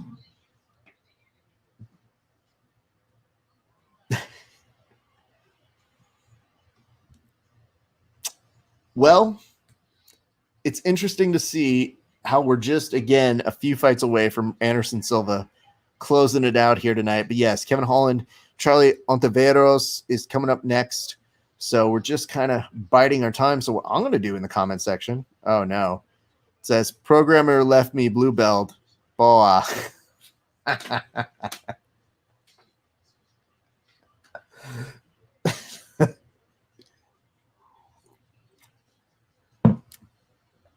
You know that if they write boa, that's great. But to stay in character to write poa, mwah, chef's kiss. Well done. Nadia, how do you make vodka? Distill urine after long night of drink.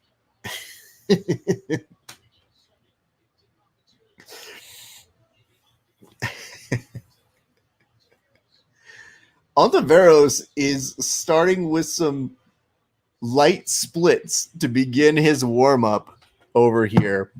All right, I was going to put this in the comment section, so I'll put it in here now.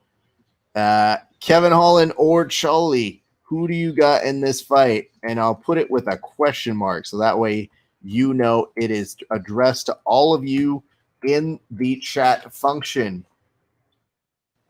Wabam. Answer me in the chats. Bruce Buffer out to make the introductions. Don't forget, in just 3 more fights, we'll see if Anderson Silva gets retired from the UFC. We don't know if it's happening anywhere else. It says, is how we did when we were cosmonauts for USSR. Yes. That's a very historical sort of context to what you're putting there. A lot of people forget those times, and I feel like those people are fools. It says, oh no, this thing is now starting to fall.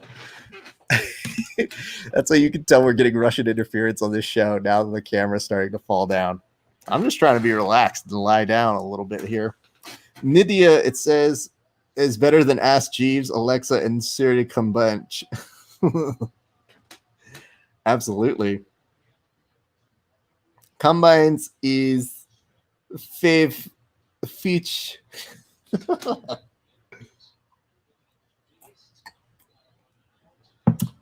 Levy and Gudis is still happening. There's a minute 36 left.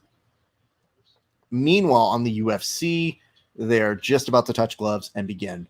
On my clock, I have 4:57. Hopefully, you guys are in that region. If not, I will walk you through what I'm seeing. Ooh, Holland really was feeling his walkout song to the point where he's actually muttering the words to himself. And Ontiveros coming in with a beautiful extension. At this point, Holland was Michael Jackson gesturing off to his side. And now the two of them are making connections. What's up, Jonah? Or is it Jonah? Don't know. Tell me in the chat function. That way I hopefully won't mess it up too much now. Holland on the top, putting in the press over on Ontiveros, who, if he's not watching himself closely enough, may just be setting up a little bit of the beginnings of one Von Flute choke, but instead Ontiveros is trying to set up from underneath a choke. And it says, according to James Woods, Z180 IQ James Woods, legend in Disney Hercules. It says, I like Kevin Holland. Well, right now he is on top. He just has to be very weary of what he's doing there, Joffrey. And then, of course, Von Flue. Yeah, absolutely, bro. But you know what's very interesting about Ontiveros here? Ontiveros using a very good mixture of getting him off of him, and that movement, the bridging that he's doing, does seem to take out Holland's base. So that is very interesting to watch. My friend texted me, and apparently it is his birthday today. And my dad does this strange thing of, in the comment section on Facebook, he will leave a photo of him that is sometimes related and sometimes not at all related. And on my friend's birthday, my dad put a photo of him going as, I believe it's Jake Blues from the Blues Brothers, a very favorite costume of my dad that he's gone more than once or twice as. And he just goes, me and my girlfriend are wishing you a happy birthday. Most people would just write happy birthday. My dad is including a photo on it. My friend who got the congratulatory birthday message sends me a note and says, hey, I just want to let you know, honestly, everybody's battling for second on your dad's costume because, like, there's nobody beating him. He's just going to win here tonight. So, very good. It says James Woods is Cosmonaut. Yep. Wow. So Kevin Holland with a choke right there, apparently. I'm going to have to look back at the replay. I was too busy moderating the comments here, but we'll see what it says. And I just got a note that says, damn. Huh. Well, we're going to have to toast him, but let's see exactly what we're toasting here. Drags him down. Absolutely. Grabs the back here. Trips him on up. Meanwhile, Ontiveros, with all of his in-sync hair. Yeah, I need to see another angle of that. That's a really weird thing to tap to. So, was he doing a neck crank there? If they have that other camera angle, that'd be a huge help.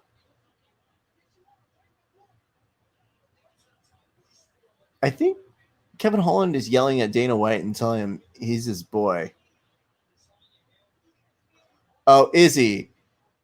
Oh, is he saying that he's a nut job? Okay, that's fair, honestly. Good win indeed, Joffrey.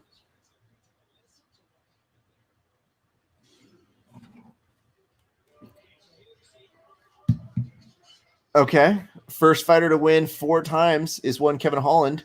Gets the trip, slams him down.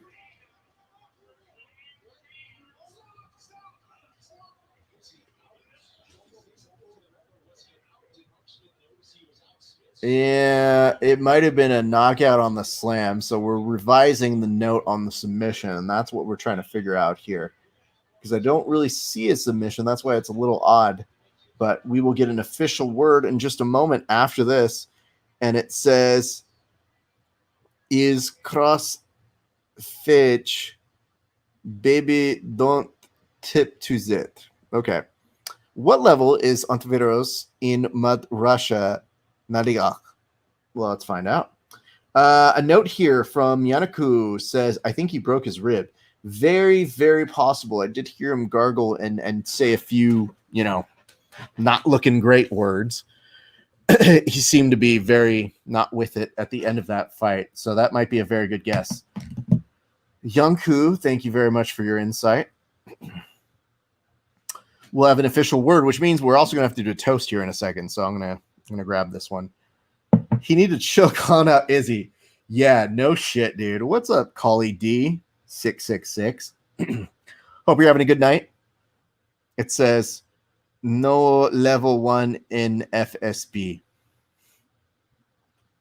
Well, I was trying to get that good Ontiveros frosted hair joke in, like he's a member of NSYNC, but couldn't really land that one. Collie D, you watching the UFC Vegas 12 card along with us? If so, we'd love to hear what your thoughts on what that finish was. Do you think that Ontiveros busted a rib? Was he oddly submitted in a way that none of us could tell? You tell us, sir. All right, let's go back to that. And it says, got that top ramen head. Yeah, that's pretty good. What's up, Elliot?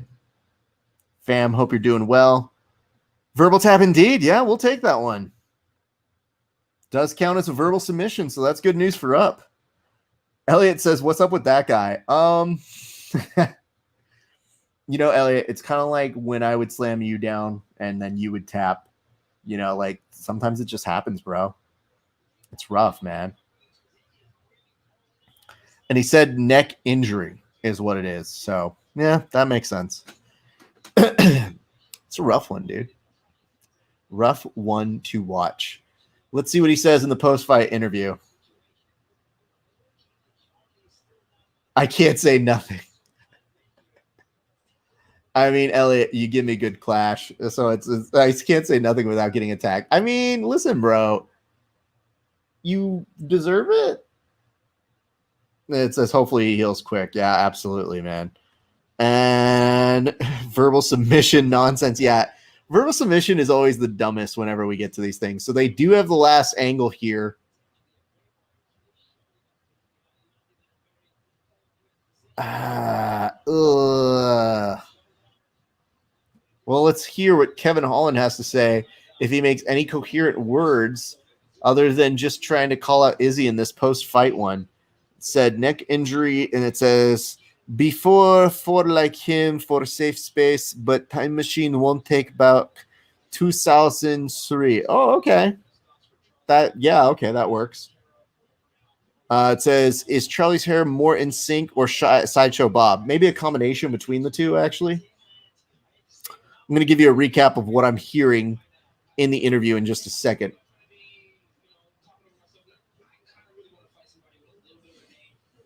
Kevin Holland is saying he doesn't want to speak out of turn, but he does want to fight somebody with a name.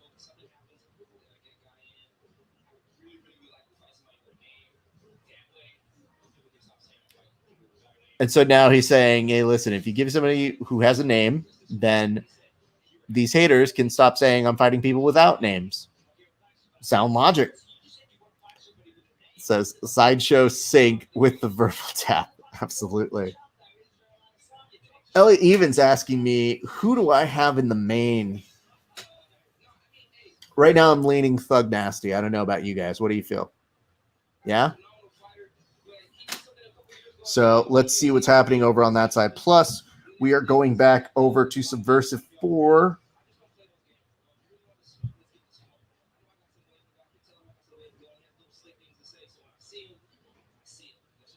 Okay, I think Kevin Holland is just responded to his note on Izzy and says, I guess when I see him, but, you know, I just don't like the way he carries himself. How about you, Elliot? Who you got in this fight, man?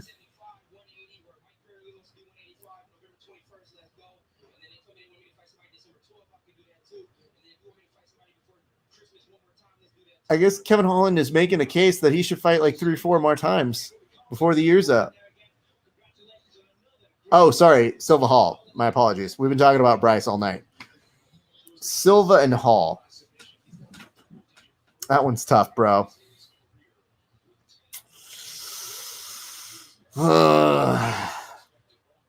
Let me tell you what I'm thinking here. I want Anderson Silva to win. But if there's anything we've learned from pro wrestling, it's that you go out on your back.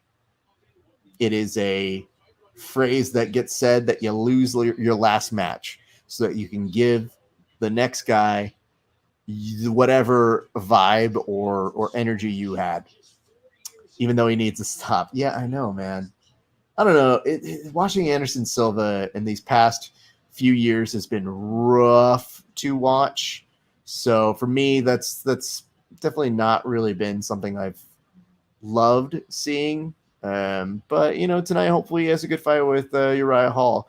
Uriah gets really shaken at certain points in his time, and I think the era of considering that Anderson Silva is untouchable is so far gone that he won't respect him. If that fight had taken place like 4 years ago even, it still might be a different story. So it's just going to depend on what Uriah Hall shows up tonight.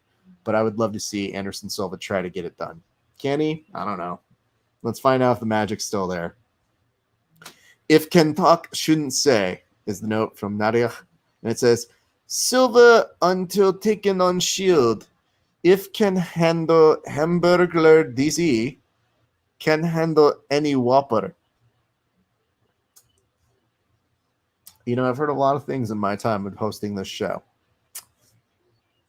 But comparing DC to the Hamburglar might be like Pulitzer level fight companion work, if we're being honest. We always joke because I think Usher has a video. I think OMG, if you kids remember that song, OMG by Usher with will.i.am. There's a dance move that Usher does that I always call the Hamburglar, where he does like these jazz hands. And I'm always like, yo, Usher looks like he's trying to steal your food, man. This shit too funny. I can't take him seriously on that shit. So that's my note on that one. But yes. All right. Hit me with your questions, comments, concerns, hints, allegations. We have just 2 more fights before the main, which is Maurice Green and Greg Hardy, which will be the big boys fighting each other coming up in just a second. DC Hamburglar. And I mean, especially now that DC ain't fighting anymore, that's going to be more true than not.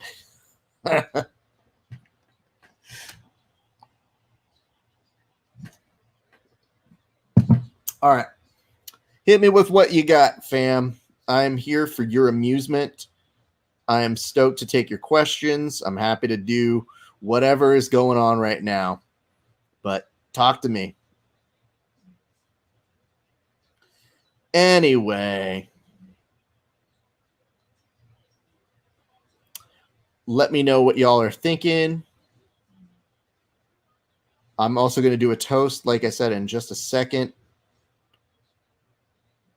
On Dana White series. Boom. All right, here we go.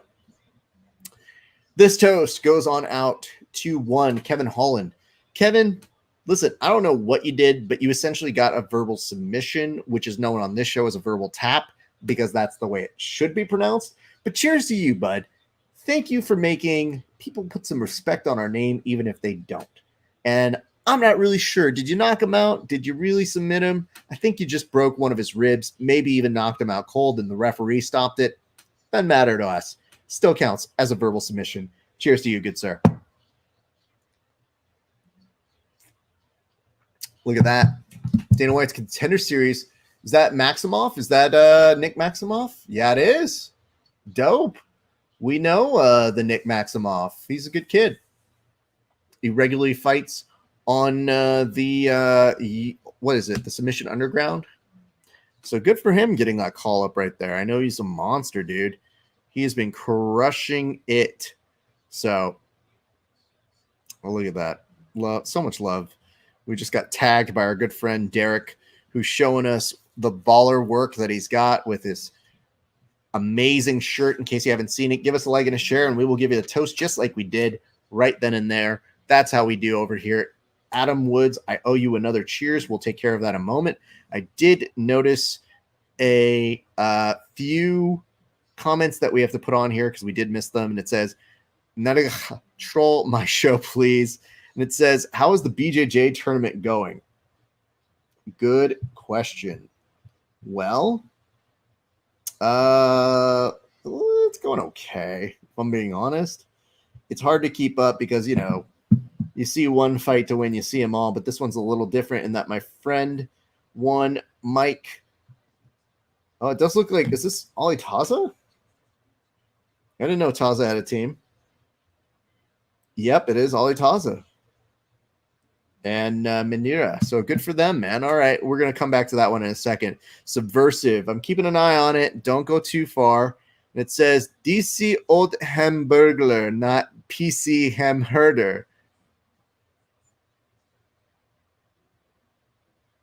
Hardy is averaging 4.48 strikes per minute. Accuracy rate 48%. Is that with or without the inhaler? And are you talking about his domestic battery? Because I feel like those are two different statistics. We should, you know what? Not the time to bring that up. Nariach says, send location URL. So entertaining here tonight. Look at you. Stylebender just tweeted out right now. I am blessed and highly favored. Sometimes I just have to laugh at my life and how it plays out. Bless me, bless you. Yeah, why not, dude? Izzy's great. Good for him. That kid's too good at everything. He's good at the social media. He knows how to play this game. He's a very interesting and funny cat. I enjoy that kid. He's making MMA fun for a number of people who are dropping off like flies. So just saying. And let me go ahead and send out another quick note here. And we should continue on, but I will continue taking your questions. I'm also going to ask you guys who you think is going to win in this next fight between Maurice Green and Greg Hardy. And it says, is Hardy hitting women at that low of a rate? I mean, you'd have to ask him, bro. Or at least the court records that probably will tell you what they read. Anyway, posting a comment, Maurice Green. I'm going to put it with an or so y'all know what to do. And it says, he better niche be too flavored or DC will smell with the dinner bell. Well, that's rude. I don't feel we need to say that about DC. He's a respectable human being. Who also we should make fun of, though. I mean, it's just fun to make fun of DC. Puts us in a good mood, right?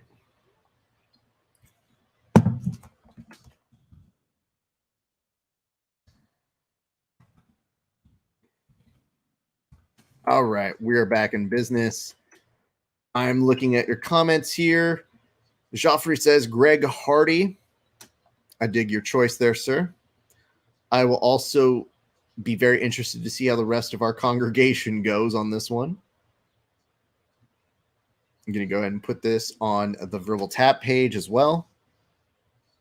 And then we're going to put it on Verbal Tap. If you guys want to give us a like and a share, we'll give you a toast, and we have to give another one to Adam Woods. I did not forget that. We're going to take care of it right now. Come join us for the main and co-main of UFC Vegas 12. Bam. All right, let's see what you guys have put in the notes here. It says, respectable like Kobayashi, I agree 100.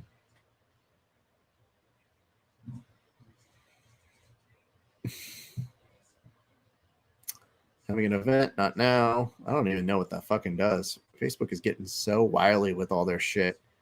They're like, are you having an event? And it's like, well, kind of. This is an event, but we do this every week. Would you like to sell tickets? Boy, would I ever. But imagine how pissed people would be if I sold tickets to come watch one of these. When they're already pissed, they have to pay $6 a month to watch this. I get a note here. Christopher James Velez is also going for Greg Hardy. Okay. Interesting.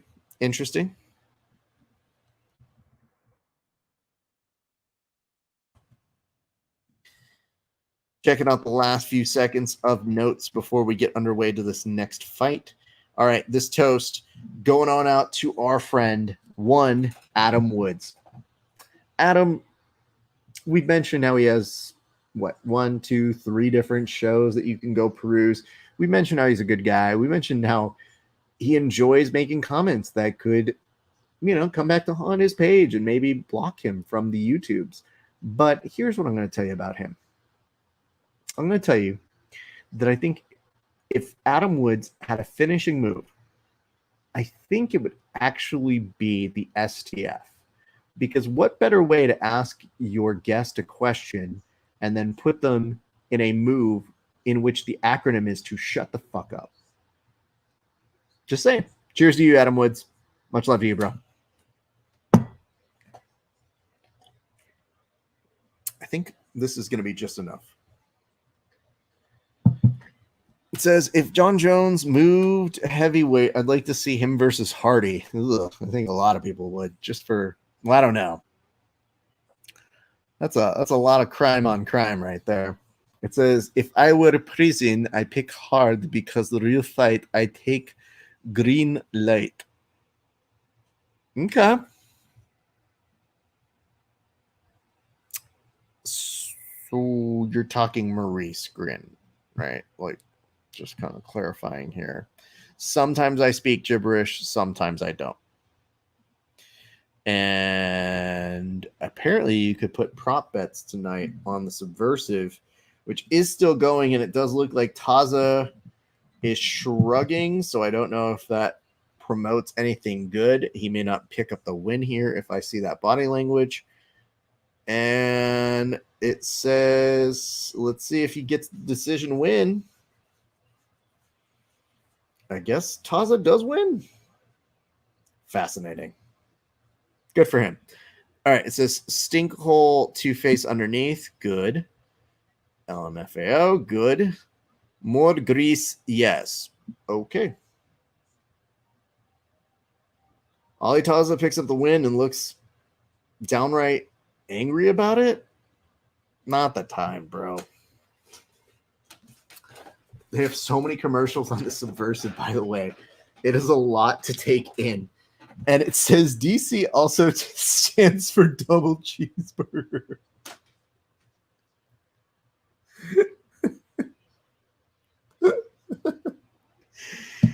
Hold up.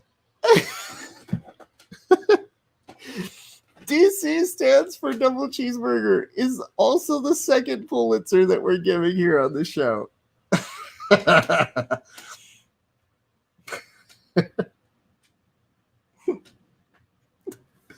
How'd you get the nickname DC? It's not just because it's your 2 initials, right? No, see, I got the DC because I stand for double cheeseburger. You guys don't even know the half of it. Thank you, DC. That's all. We're done with you.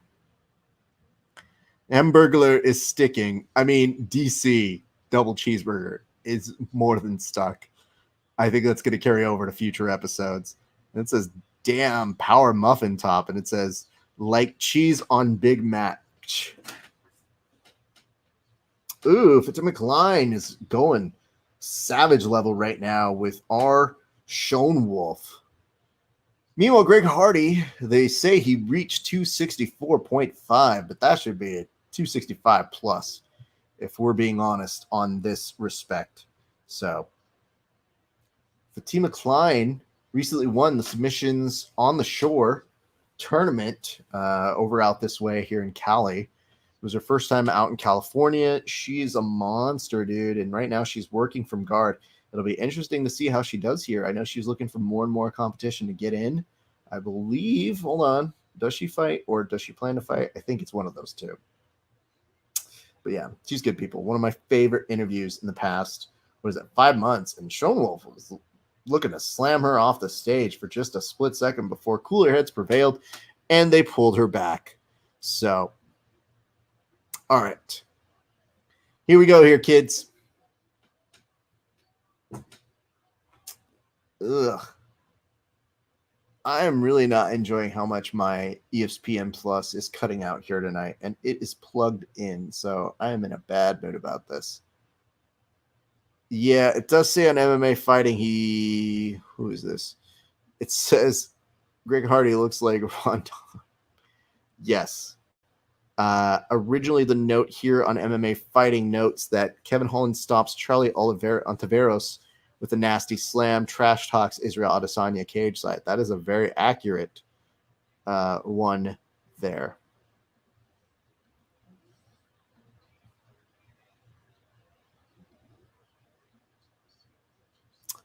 All right, here we go, kids. Already grabbing the fence for the first time of the evening before they have them take off. You will probably see him there. It says, why the lag? I don't know, dude. It really pisses me off. I might have to switch to the Roku. We just got a Roku and we have it plugged in. This is going off the wireless.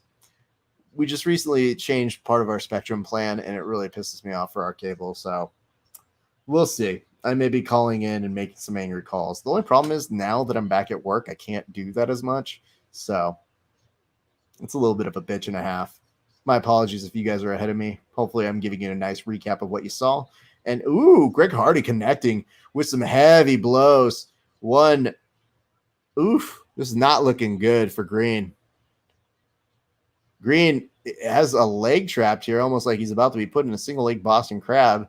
There are some axe kicks that are coming in back and forth. Hardy might have put himself into a split second for an omoplata and then just cartwheels out of it.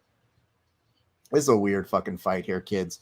And it says, we got a Roku up in the Missile Alert Facility, MAF. Thank you. I didn't know what you meant when you said MAF originally, but I appreciate you giving me the full acronym name now. And it says, just ping the rush dish, then you American can get taste for the real time. Yeah, I wish. And you know what the worst part is? I'm fairly tech savvy about some of these things. So it really pisses me off when I don't know. What is up, Paulo Gastronomia? Hope you're watching UFC Fight Night, a.k.a. UFC Vegas 12 along with us. Appreciate you being here. We'll take any questions you got. And if you're not watching live with the show, I'm happy to answer any questions that you might have in life in general. I don't know your business. I don't know what you're into. But I'm happy to go ahead and do that. Oh, man, Hardy's just on top. Almost looks like he's trying to put the hand over the mouth, which, ugh, gross. Looking to see what else is happening. I'm getting a little bit of a buffer. My apologies. We'll get back to that in just a few seconds. Until then, this is a good time to remind you guys, if you give us a like and a share on Facebook, we will give you a toast, just like we do those individuals who get finishes within regulation. Fatima is now working in one Schoenwolf's guard here on the Subversive.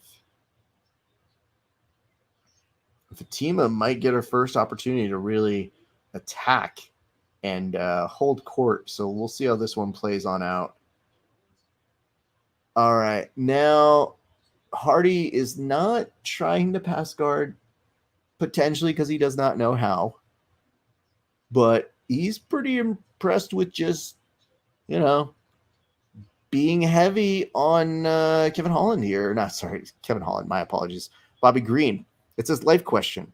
Raph, how do you keep your wife happy when you do all these broadcast interviews? It's a good question. I would probably say that I think it's really important to create some kind of balance where I do these things and then as soon as I'm done, my brain I stop. And then I try to spend as much time with her and my dog, and I just kind of carve out that time. That's not to say that I'm always great about it, but you make the effort and then you kind of block off the time where you say, hey, listen, I'm not going to do anything jiu-jitsu or MMA related for that split second of time. That's it. I think you just try to do the best within what you can, but I definitely know she does ask me on a regular occasion, is there another one this week? And I go, there's one every week, babe. You know that. Like at this point, we know. But yeah, and sometimes she's literally just sitting right there and just listening in and doing her notes and questions. And it says, with late night snacks, eat till full, then be quick about busy. Oh man, it's like you have a camera up in this bitch. Also, like we try to do fun things, like with the dog, going out a little bit, the stuff like that. But it's hard during the week, especially during production. I do not see anybody. I come home to sleep. If I am lucky, I get a little bit of training time. And it's murder, man. I hate not training. Abu, it says, what's up, man? Long time. Well, I don't know. What's up with you, bro? We're just sitting here chilling, watching some UFC. Hopefully you are too. We are watching Greg Hardy just kind of win a fight so far. That's not super exciting, but it's on the TV, so we're all just kind of getting by with this one. John Rudy, thank you for showing up. Paulo, thank you for showing up. It says, so I've got heat on Hardy because Christopher Curtis super kicked, KO'd his opponent with a broken hand on the Dana White Contender Series, and Dana gave Hardy the contract. Yeah.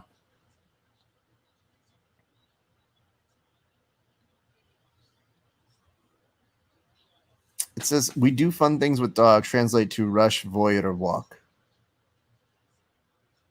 I mean, no.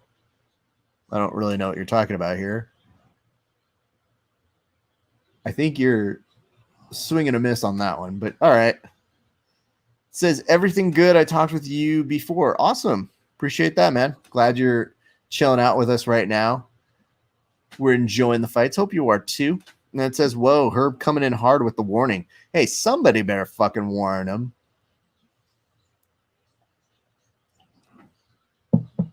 Herb's such a beast.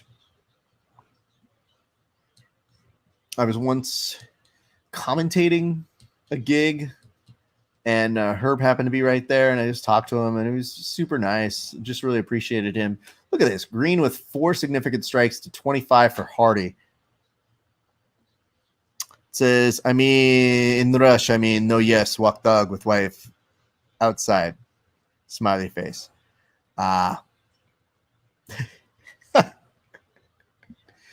No, I know. I just enjoy hearing you give us more explanation for it. Call us Green with a nice pop there. That was a good one. And we reached the end of the first round on my broadcast. And it says, yes, I'm watching. I never missed. That's what's up, Abu.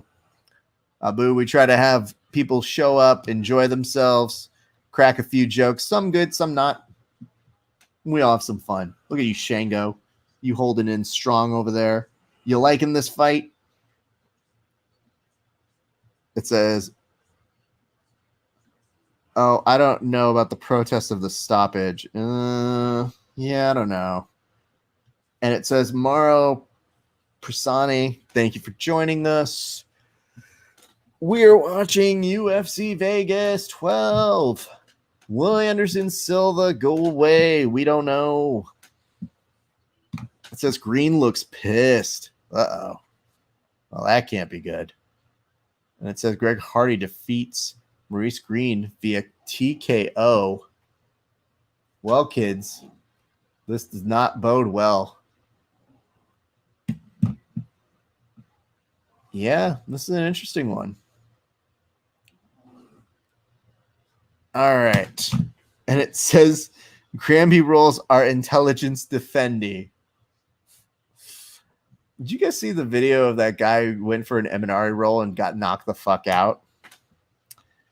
Abu asks, who do you go with, Silva or against? That's a very well-phrased question, by the way, because Uriah Hall is not somebody that I think a lot of people want to go for. So I totally get that. By the way, I'm looking down. I think this is the BFF squad, a.k.a. the Cody Steele, William Tackett team getting ready to go and show up on this. Man, I just want Silva to win. I don't want this to go on any longer. If he goes out with a win, at the very least, we get a finalized version of a nice closed door, something epic on his way out. Because as it stands, you know, watching how it's ending for Anderson Silva has been a very sad trajectory. Yeah, I mean, here's what I'm going to tell you about Bobby Green's protest of this stoppage is it makes no sense. This is an unfortunate region. And Greg Hardy, even though he wins, looks like fighting takes the life out of him. Like, it looks like every time he fights, he dies in front of our face, and we go, let's have him do it again. And it says, yeah, I felt sorry for Mouses that fight, man. I just win by luck. And it says, in the Rashlach, we always just got out of pool. Eek. This is a unfortunate win because so many of us don't want Greg Hardy to win, and yet it does keep happening. Just proof. Sometimes shitty people get wins.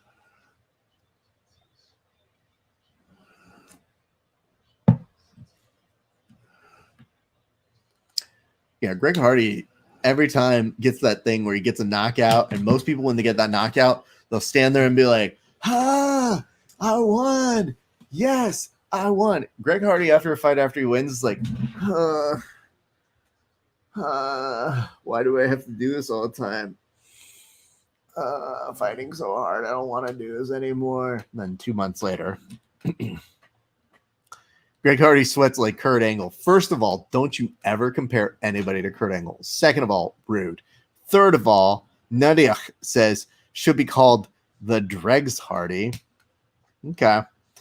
Abu says, Hurry is good, but the too heavy. What's up, Jay Jordu? It says right there, you agree with me. Yes. It says, what's up with Greg Hardy? Legal problem? I don't know. It's a great question.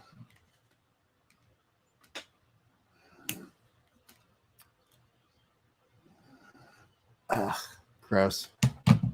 So yeah, you guys are just in front of me. I can't revise my app to go up any faster, so I may be a smidge behind you. And it says, Greg Hardy beats quality fighters has never been said. That's fair. I can understand that one. What's up, George? Or do you prefer Jorge? Your icon is also pretty dope.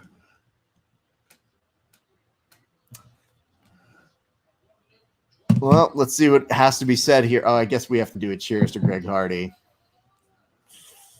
I kind of don't want to.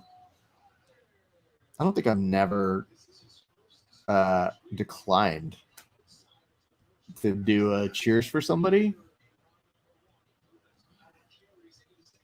I think Greg Hardy is signaling. Is he? I think he's signaling for a photo. It looked like he was saying, "Can someone take me to the hospital?" At first, okay. Okay. Well, on the Subversive, we do have one win there, and it says you can decline this one, Raph. Yeah, I know. Look at that decline.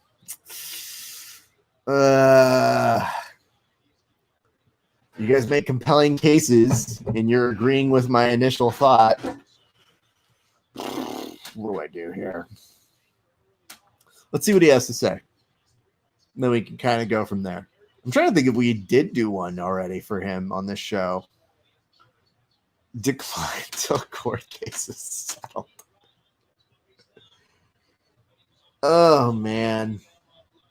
It's just like, it's very rare when you see somebody that you just absolutely go, I don't want to root for them. That's the beauty of the fight game. Oh, shit. John Combs and Cody Steele. John Combs in on a guillotine. Cody looks like he may have to tap here. Ugh, Cody is eating it. And I got to tell you, man, John Combs has one of the strongest grips right now in all of jiu-jitsu. Cody is eating it. He might be able to pop his head out. He is trying to get some momentum to swing the legs out and around here, but he is just in the thick of it. It looks like John Combs is going to not finish here. Cody then finishes a single leg. They're going to center him back over to the center of the mat. Motion to extend. Let's hear what Greg Hardy has to say in his post-fight interview.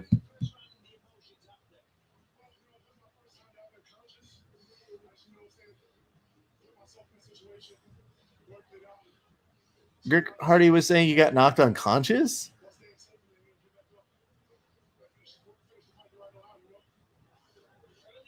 What? Why would you admit you got knocked unconscious? I don't understand what any of that is.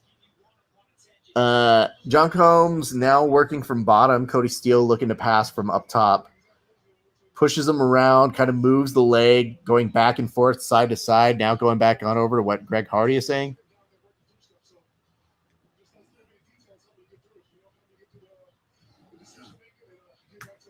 Let me see here. Glover Texura is still waiting for Santa Claus call up.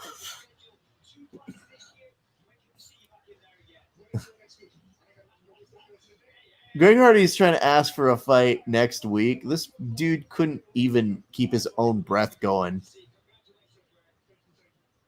Literally 2 seconds after a fight, he won. I don't think so. Okay. John Combs now working on passing. There's 4 minutes left on this clock. Let's do our toast to Greg Hardy. Hey, Greg. This toast goes out to you. I'm glad you got knocked out for a little bit of the show.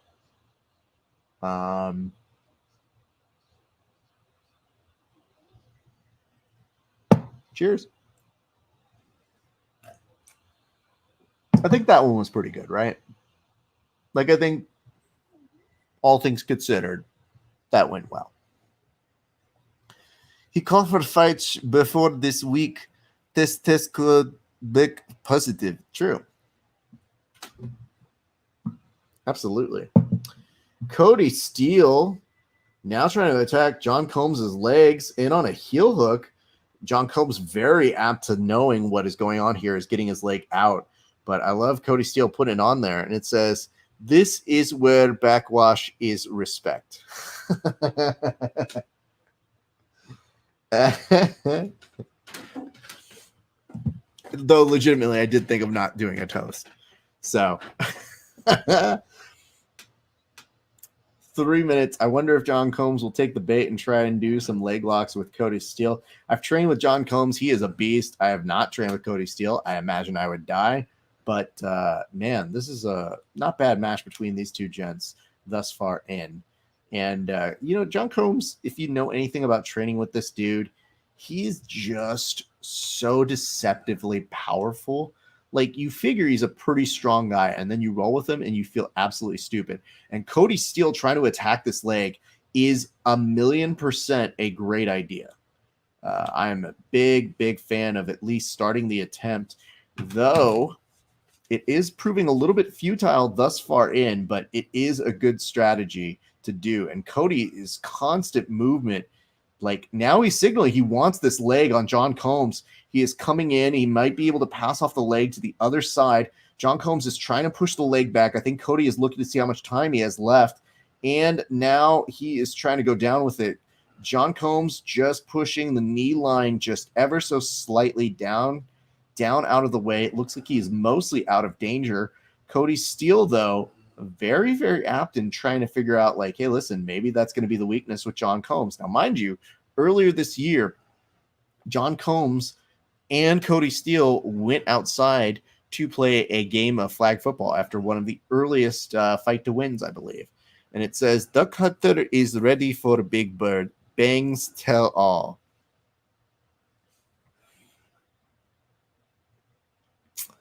Next. Bryce Mitchell is a nice segue into versus Andre Touchy-Feely. And I will post this in the comment section for y'all to give us your thoughts. Who do you have winning the next one? Bam. Bryce Mitchell or Andre Touchy-Feely. Wabam. Sound off in the comment section below. There's only 1 minute left to go in the match. What is up? Looking forward to the sun. Shango says that they've got Bryce. I'm going to see what y'all have. Duck Hunter will go Touchy-Feely. That's good. Appreciate that. Looks like these gents are going to go to a decision. And honestly, between the attacks on the legs, it does look like Cody Steele will probably eke out a decision here. Christopher James Velez is taking Bryce Mitchell because everybody is feeling the momentum with the camo shorts. This is going to be huge with the pass guard. Now, John Combs starting to try and get to mount on Cody Steele. John Combs looks up at the clock, tries to secure another guillotine, and I wonder if this is just to try and make an impression with the last few seconds, and it goes to expiration, and Cody is exhausted, and John Combs is wondering if he did enough to make an impression to win this fight between the two of them at one subversive. Question, it says, I am more of a leg bot myself. Most people are. It's the way to go these days. Let's see who picks off the decision win here, kids. 2, 3, and your answer goes to John Combs.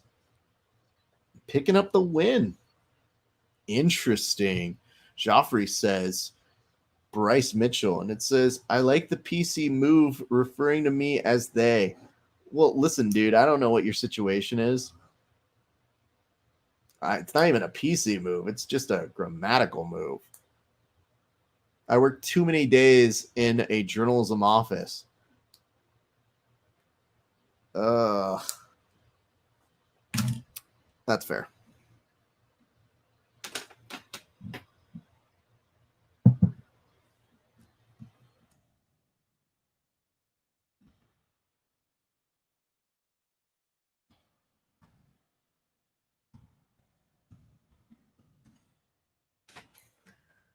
All right. Notes. It says Mitchell is averaging. Look at you, Joffrey, with all of your notes. It says Mitchell is averaging 2.13 takedowns per every 15 minutes. Intriguing. All right. William Tackett is now up on the fight one flow grappling. It says they must not read DSM v gender dysphoria section and category B disorder. I'll just tell you, when you end up doing any kind of writing in journalism, you have to double check the way that you're writing in the sense that you write them or whatever, and I would literally go back and read them and say, like, this sentence makes no grammatical sense. So grammar first, PC if you need it. So no one's going to sue me on this show because it is my show. And it says just teasing. I'm a dude. I know you're just teasing. Now I'm speaking for the peanut gallery that are all coming in with their notes. But yes, we don't assume anybody's gender. So there is that. I think somebody made that joke today. Anyway, kids. All right, I put the notes here. Y'all told me who you think is going to win. Unbeaten Bryce Mitchell. Fascinating to see in front of our eyes. Just 2 more fights here tonight, and then we're going to call it an evening. And yes, William Tackett is working on the back of G. Malone. We'll see how that plays out for him in just a moment.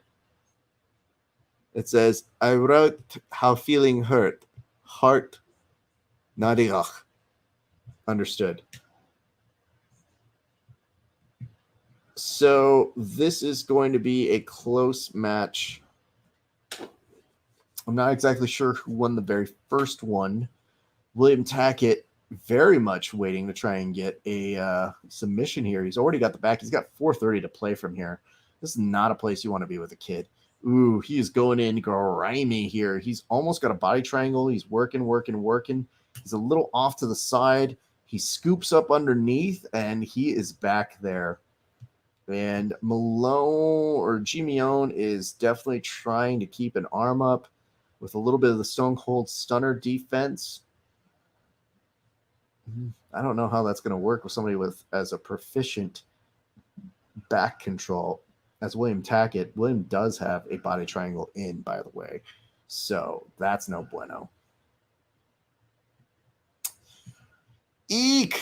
2 more fights left to go. William Tackett is around with a rear naked choke, and I believe we have a tap right now, so that is going to be good for one young William Tackett. Bam. It says, never grimly with kid get lost in front of Hardy that way.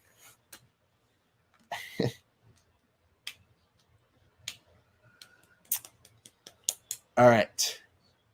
Eric, what the fuck are they putting up other people in on the UFC Vegas 12? Whichever.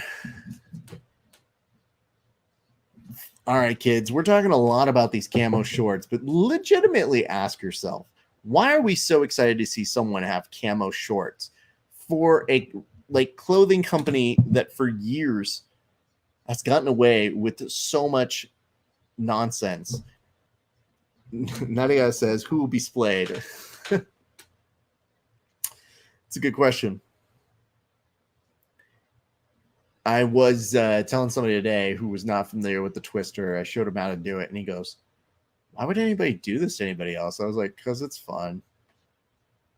Twisters are fun to do to people. They suck to get put in, but you do one, you're going to want to put someone in another twister. Guarantee. What's up, Kay? See you tomorrow.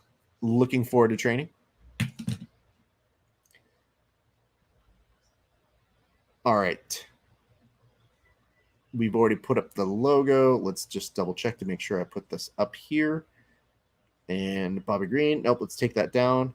It says, look up UFC Instagram. Deal with Lucky Gee. All tan uniform. It's been a long time. What's up, Haps? 323. We're about to watch the last few seconds of the UFC Vegas 12 card. One thing to note here, though, is Gary Tonin has worked with Andre Fili. Is that going to play a role here tonight? And subsequent question, if Andre Fili loses, do we blame Gary Tonin? These are important things that we have to ask each other, guys. Real deal, UFC and Lucky Gee. Intriguing. I would love to see that happen. If only in that our good friends over at Lucky Gee have been phenomenal folks. So, would be fun to see here, kids. All right. CBD. They're doing edgy brush commercial. Eek.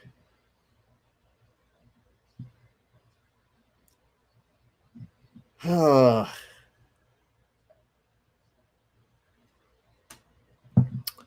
says subsequently, these in Motherland are non sequestre. Garbage shorts. Yeah, they're not good. I just feel like, man, whenever they were telling you, hey, listen, you're going to get a UFC kit, I go, who's going to get one? I know I'm not. I don't know many fight fans that are going to. But if they do, kudos to them. Just way to waste your money. And if we're being honest, I've got an investment deal that you can go ahead and put in here. Andre Feely out with a jog way in front of his team. Look at this. Wasting no time getting on fucking out there. Let me see. Let me see if I can pull these up for y'all to see. Eek. Garbage person. Fair enough. I'm going to go to a share screen right now to show y'all what I am seeing. So here we go. Mitchell. Look at these. These shorts are ridiculous, dude. I don't know why we're so excited about them. And I don't know why Mitchell was just like, dude, if there's anything I want in the UFC, it's to have camo shorts. Don't give me extra money. Don't give me anything else. Just give me that. Wet waist. With waist. Just, again, I'm going to take out this comment here just so you can see his hunting shorts. No, Shango Dixon, I know that. And listen, hunting shorts, do what you want to do. Does not make it good. Does not make it reasonable. Ugh. And it says, to avoid bird hunters, very obvious. Well, okay, do you think there's going to be a bird hunter in this cage right now that is going to need to be a bird hunter in the cage right now? Just saying. Like, can you separate part of your personality where you go, you know, for maybe about a couple hours of the day, I can just concentrate on being a fighter. I don't need to worry about being a bird fighter or a bird hunter, if you would. Bird fighter, though, trademark that. That's where the real money is. Be like, Raph, what show did you just make? Bird fighter. Yep, he's a bird. He fights. Fatima Klein is also back on the Subversive stage. So it looks like we're getting closer to the end right over here. So, eek. It says, bird in cage need camouflage or death imminent. I would be more afraid of the person punching me for death imminent, but okay. OJ made same show. Guys, can we make it through a show without an OJ joke? It would be very helpful. No, I'm just kidding. Make fun of OJ all you want. He's also a terrible human being. You know it's bad when we make an OJ Simpson joke, and yet Greg Hardy is still in that conversation where you're like, ooh, OJ, Greg Hardy. I mean, he didn't kill anybody we know of, but yikes. Fatima Klein on the bottom underneath one argued us. So we'll see what happens as that's coming down to the wire right now. Looks like we have eliminated a bulk of that. What's up, Mauricio? We're about to watch Andre Touchy Feel. Ooh, we're down to 10% on the app right now. I will take care of that, my friends. Because I come prepared. Look at this. Look at this wire. It's all set to be put in here. So that way I do not lose power because we are down to just 10% on the iPad. But we still got 2 more fights So we're not going anywhere, and you're not going anywhere because at this point you're pot committed. I think that's what I'm going to say. All right. Fights are about to happen right now. Bryce Mitchell is 26 years young. Good Lord. And Andre Fili is at the dirty 30 right now. Both of them pretty identical all the way, except for the reach, which goes to Andre Fili. And I do not remember Andre Fili's record. So let's find out that record right now. Nothing too crazy happening on the subversive stage. BT dubs.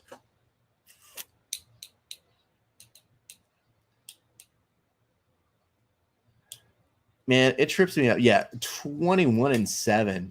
What a crazy fucking record. And he is the underdog at plus 110. Now, if you guys want to remember earlier this evening, I know it might be a little late for some of y'all, but yes, Dan Hubler did have a suggestion in terms of betting. It will be too late, as I mentioned, but just so that you can see here, the note that Dan's had earlier this evening, he was mentioning Bryce Mitchell was not only who he was putting money on for the bets, but also as a double bet here. So take a look at those odds that Dan outlined for you. This is also with no action. So just in case you guys are wondering how that went a little bit earlier, we have that for you. It is starting on my side. It is weird to see the camo shorts in there. We'll not lie to you. Maybe it's a little preview of how it's going to be when Venom takes over as the new official clothing sponsor at the beginning of, is it next year? It's soon. We're getting there, kids. All right, here we go. Bryce Mitchell, Andre Fili, already starting with a kick and a secondary kick that does not find a home right then and there. Bryce Mitchell already starting to try and chop a little bit of the leg away of one touchy Fili. Fili not wasting any time in his own right. Ooh, a nice hook kick by one Bryce. Meanwhile, comes in with the takedown, gets it down, creates a little bit of a scramble. You see Andre push him up. Bryce is really aggressive on this takedown, swipes the leg down, and now is just going to put the pressure on Fili. This is going to be a huge test for him. Let's see what comments you guys have here. And it says, dude, Mitchell is doing awesome. And it says bird on bird in the camouflage. Yeah, the only thing that could make this more meta is the times the bird is playing in the background, but I'm with you on that. Woo! Yeah, Mitchell's already in a good spot here. This is where training with Gary Tonin is helpful. And look at this mount. Like, he's not even fully there, but the grapevine on the legs is just super well done. Most people would just be stuck in that position. Now as Bryce gets to use the cage just for placement, he goes straight back into the mount position and is going to take his time. Fili is trying to push him off ever so slightly, does get him off, and Bryce goes right back into passing mechanics. And it says, yes, UFC, we saw the camo shorts. You don't have to keep talking about that. Nobody cares what you think about it. What's up, Bill L? And oof. Fili is back up. What is up, hype man Floyd? We are watching UFC Vegas 12. Hopefully you are too. Mitchell with another takedown on Fili. Not really getting in the strikes here. Very concerned a little bit more with the jiu-jitsu. Fili doing a good job of trying to neutralize the arms and some of the strikes. And it says, in the meta, we replay Shab in Metamoris to be inspired on our relationship again. We should. Let's never forget the important role Brennan Schaub has played in our lives. Ever. Like ever. It's really important. And we have a decision going the opposite way. Fatima Klein falls short to Atos on her end. So we'll keep you updated on that for the next fight and a half that we have in front of us. But Bryce Mitchell, dominant control over one touchy-feely here. And it says Shaban Metamoris, lots of cry face emoji. Shit, Bryce could fucking do a number of things here, but oof. Fili's arms are behind him, and yet he flattens his back out on the mat and is just ever so slightly pushing just a little bit of space away. It says he make relationship fun again when compared to. Absolutely. Bryce is in full mount here. And I guess the question is this going to be enough time for him to drop some bows, make a good impression? Feely is he's in a rough spot here, man. This is tough with anybody, let alone a very good submission practitioner.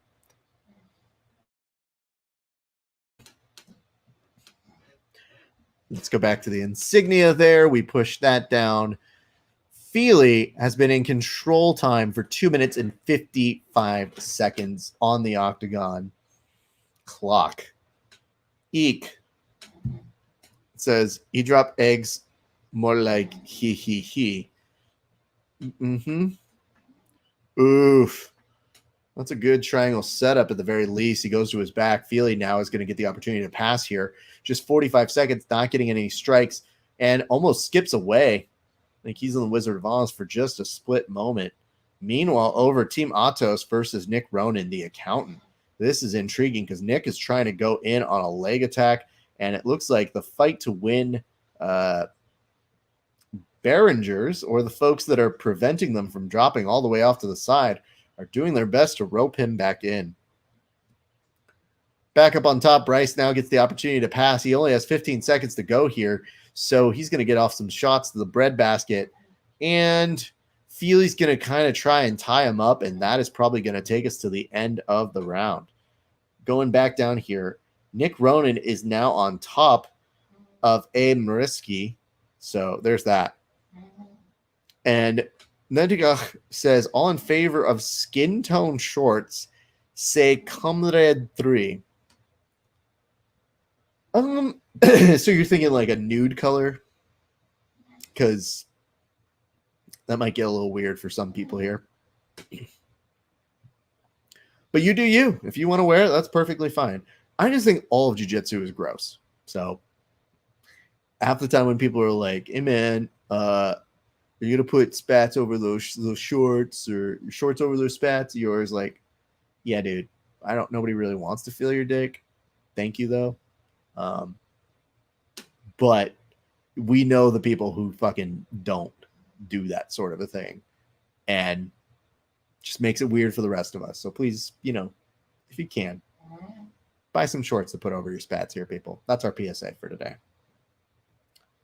Meanwhile, Nick Ronan in on it there.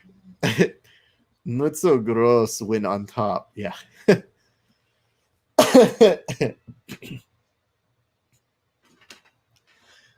I don't know your business, so I'm not going to speak on that.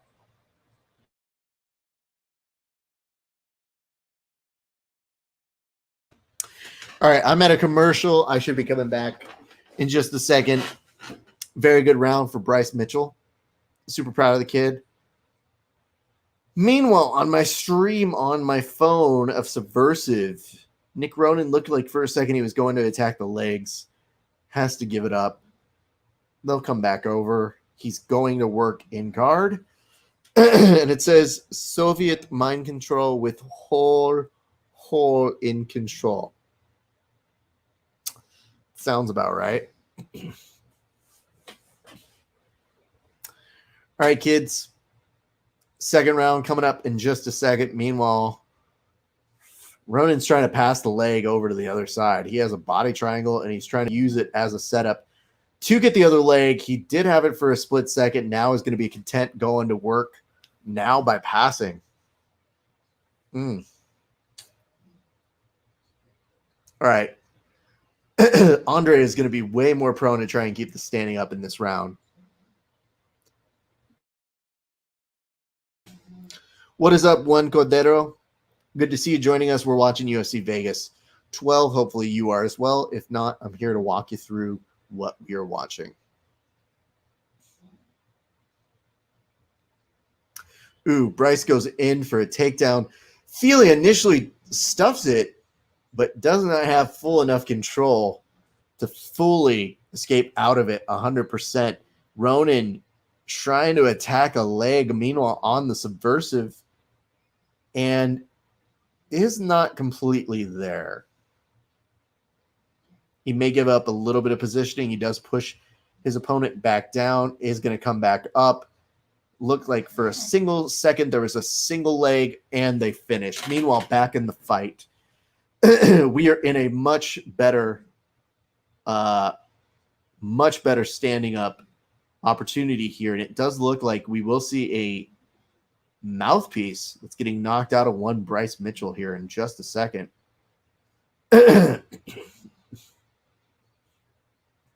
I am enjoying. Ooh, nice knee. Look at that. So some of you might be at the end of the second round here. Don't worry, I'm working my way to catch up with y'all. It says Feely, Carther versus Bird and Bush.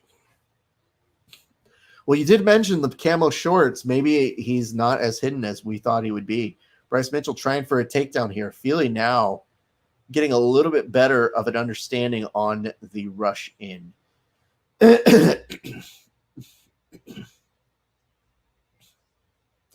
And Ronan's doing a pretty good job here, man. I mean, I've been very pleased with how Ronan has tried to piece this one out. Meanwhile, Mitchell takes a nice knee to the midsection there.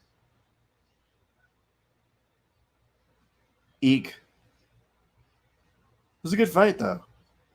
Ooh. Feely connecting a little bit more on the head here.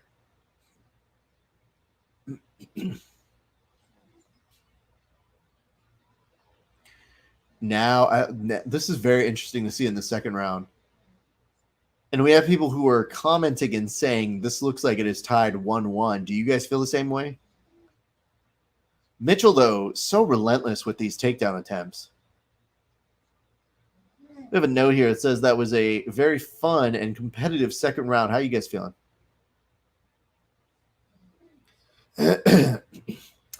Bryce Mitchell does get a takedown here.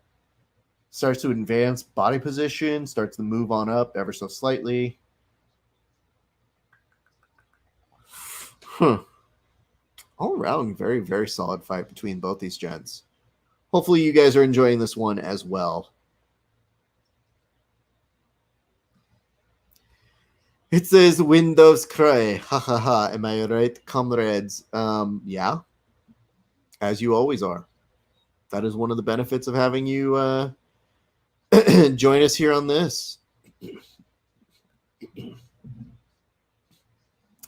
So let's see. I think we have a decision coming on the subversive, by the way. And on the subversive, we have a win for Nick Ronan. Good for him, man. Big stuff. Oof. Fascinating.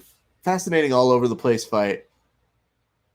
Bryce Mitchell putting so much pressure on touchy-feely. Tries to regard very quickly. Does not do it as quickly as I'm sure he would have liked to, but he is passing the time. As we're going to close out, I'm on the end of the second round, just ever so slightly. Well, I know that you guys are ahead. I like that name, by the way. Every good name took is a great Instagram name. BT Dubs.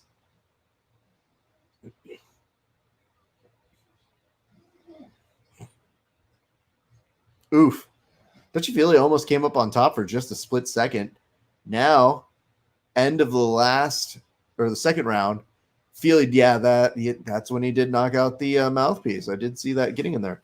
And it says Feely's style looks like Greg Hardy when he wins. It's not a bad note there. We have now exhausted 2 rounds on my count. As I mentioned earlier, y'all are ahead of me, and I cannot make my TV go faster. So y'all are just going to have to be ahead of me for a few seconds. My apologies. Hopefully we're not going to miss anything too crazy, but I also am intrigued how this one's going to play out. Do you guys have it 1-1? Does that matter? Does that change anything for you guys? What's up, Anthony Arnall? You're back again. Such a good name. I feel so so Hispanic saying your name, sir. Hopefully you are having a great day as well. Arnold, also, were you competing last week at the 10th Planet qualifiers for combat jiu-jitsu? I thought I heard good news, or not good news, but good things. And it says, I only exhaust in partner's face when taking off too fast to cash. Hee. Very nice.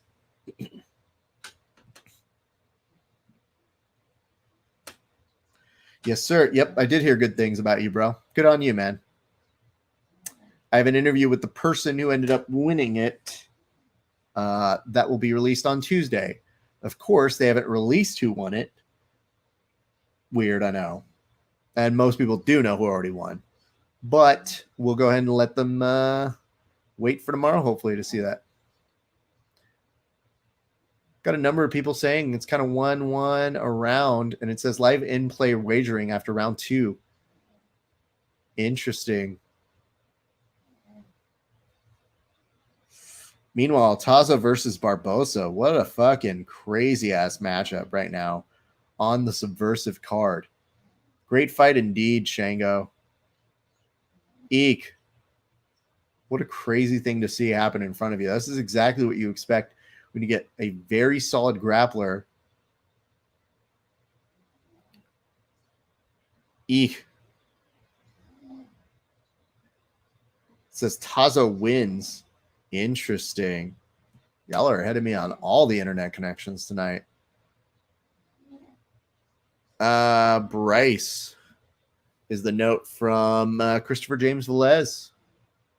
And it says, my money is on Feely getting released. Eek. Yeah, that's a tough one, man. I mean, I would imagine if something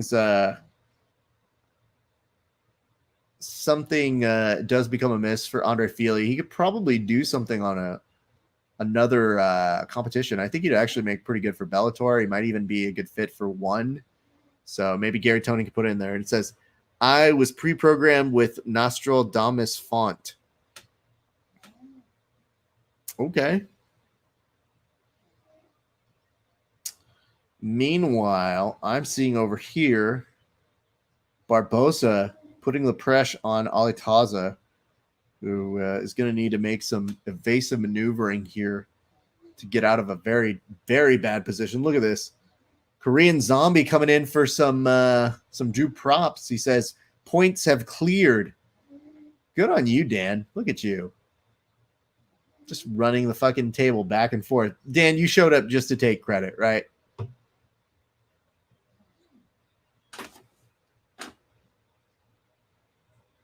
Such an interesting fight just between these two styles. So I guess the question is, with all these takedowns that Bryce is getting, and he's gotten 7 for 13, yes. Do we have to blame Gary Tonin for not getting him ready? Just saying. Sounds like it's Gary's fault, for being honest here, right? Because we were all going to say, man, Gary must have done a great job. But now it's kind of like, did Gary do a really good job in helping train with Andre Feely? I'm not answering that question. It's for you to answer. It's like a rhetorical question. Yeah, Bryce just looks really solid all the way throughout. And the UFC says make it 1-0 in the camo shorts. And it says, Barbosa Pirisho like making a button work like carrot only can. Very nice. No leg lock entry boa. Yeah, it's unfortunate. I mean, Bryce is he's just a beast, dude. Great jiu-jitsu all around, good control. And picking up a unanimous decision victory seems par for the course. Seems like he deserves that. And I'm good with it, man. Just based off of everything I'm seeing here tonight. One of his biggest tests thus far in. A little sad no twister, though. So Dan is going to also clear that bet as well.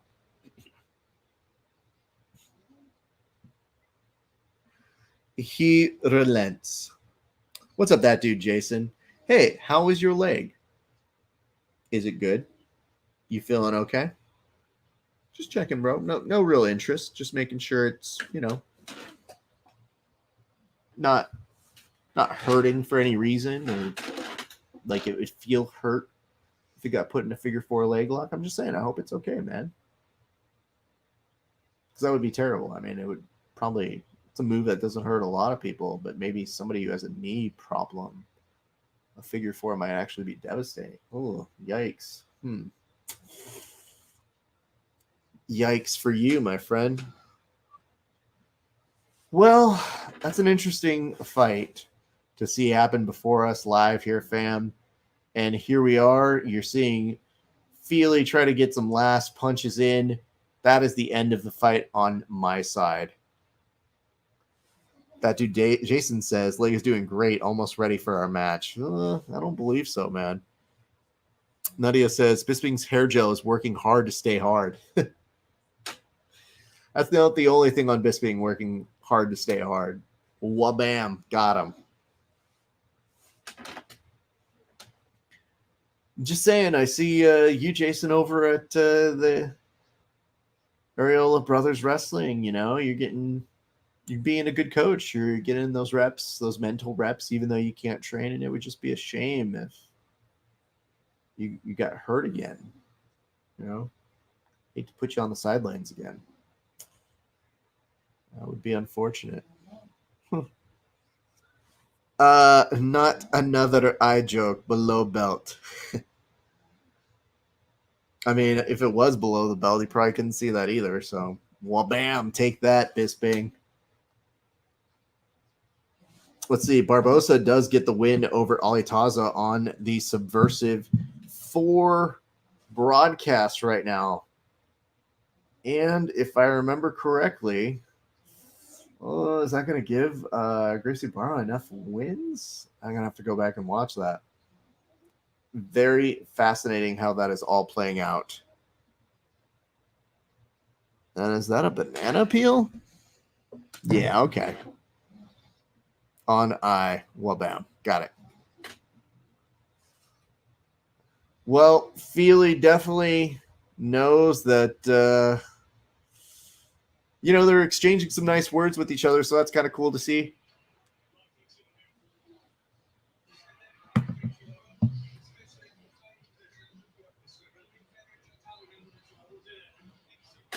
Well, the two of them, very, very nice. And it says apparently that Mitchell was not thrilled with his own performance. And he says, I do better in the gym, just a lot of shit that I got to work on. Fair. Hey, look at this. The Ultimate Fighter is returning in March 2021 on ESPN Plus per the broadcast. Well, if you like your drama manufactured with fighters, get excited, everybody. Here's some more opportunities to watch people ask to be given permission to bang, bro. Suppose we should probably put that up on the Facebooks, on our notes here. So crazy to see it. And it's going to be with bantamweights and middleweights. What is up, Jeff? Jefferson Clara, good to see you. Hopefully you're having a good day. We're enjoying ourselves here watching some UFC Vegas 12. I guess the next question we're going to ask here to people is, who do you have in the main event? Do you have Uriah Hall, or do you still believe that Anderson Silva understands the Matrix? That's our question to everybody here thus far in. Ben Folks is already chiming in with a face to all of the things that he's saying in regards to UFC bringing back the Ultimate Fighter. I mean, I'm into it.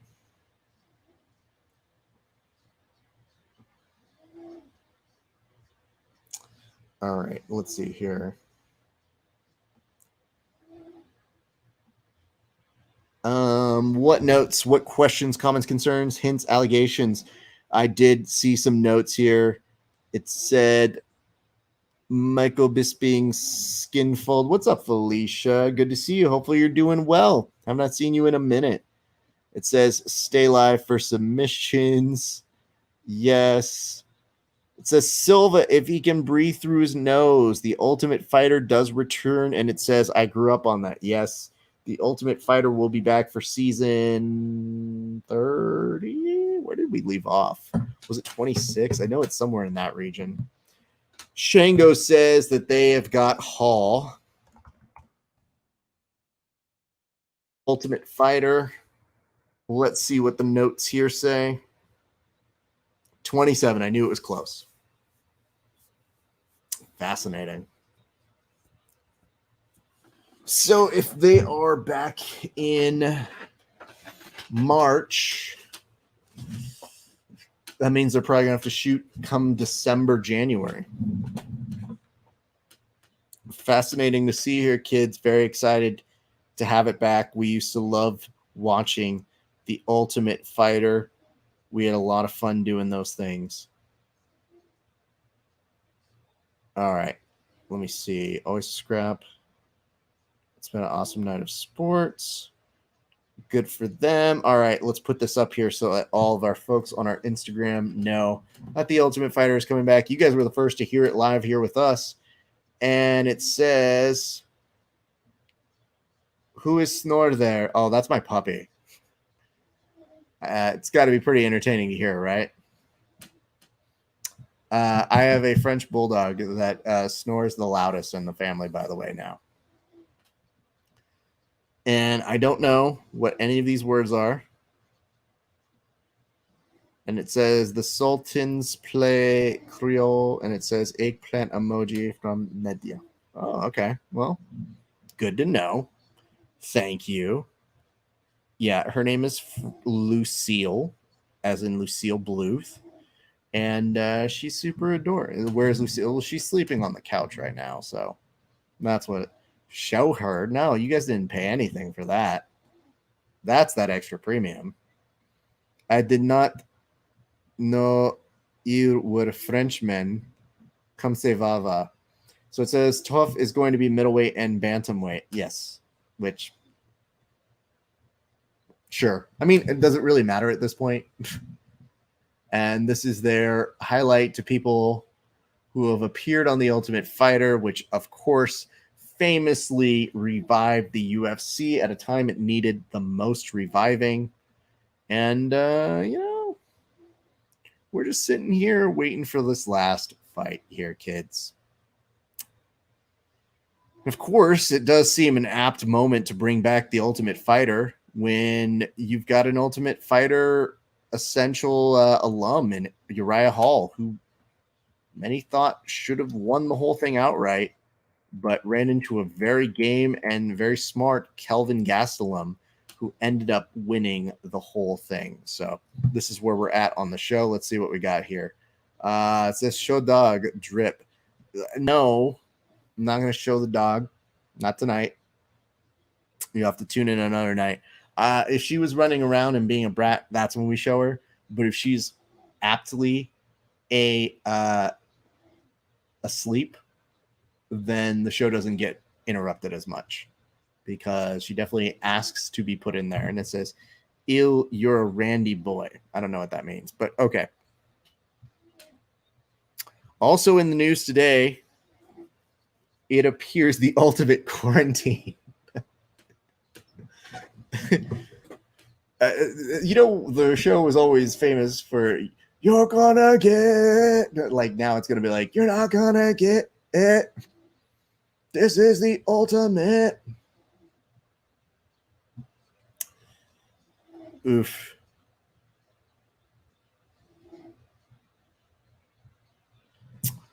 All right, kids, we're on the last fight here. I'm very excited to see what y'all are feeling right now. Eek.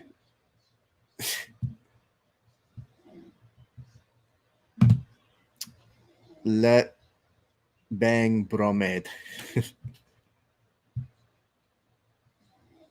I'm going to keep up with the subversive as well. I'm going to go back to that in just a second here. So let us see what has happened since we last checked in on them.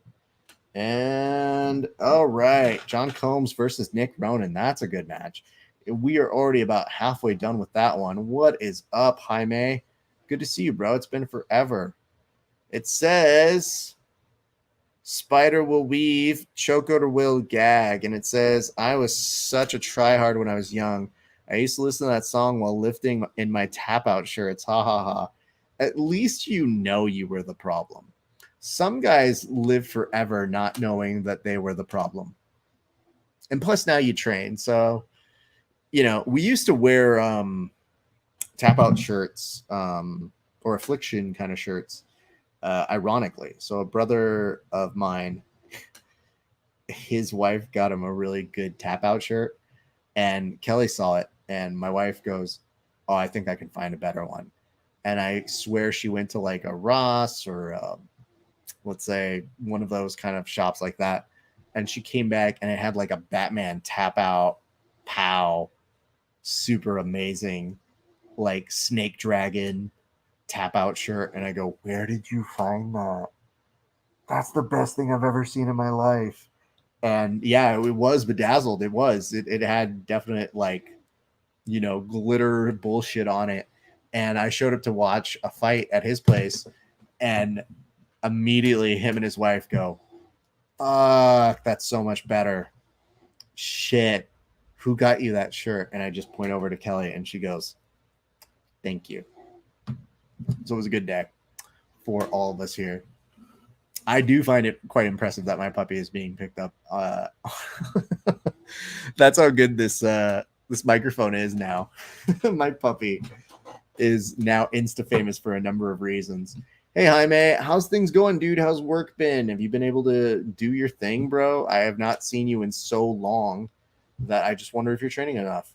Let's see. Yanku, you're here for the main event. Y'all are excited. I've heard a number of you guys chime in and say that you would like to see Anderson Silva win. I would too. Let's call it a wrap on a career. Will that happen?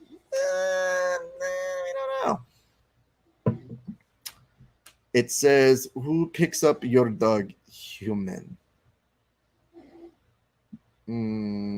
Like, you're talking like when they poop? Or are you talking like just like to Simba them? Because I Simba my dog a lot. Like, especially if she does something bad, I take her over to the mirror and I pick her up and I like put her on my forehead and I just go like, "This is what you get." And then she does one of these things where she like freaks out and I go, "Don't be dumb. Don't do dumb things." And then she stops. It's parenting. That's why I'm very good at what I do.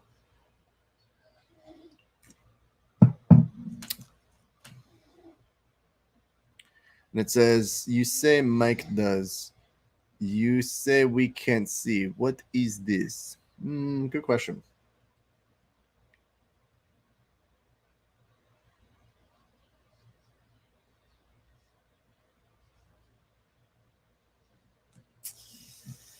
All right. It looks like Combs and Ronan are going to go to a decision as well.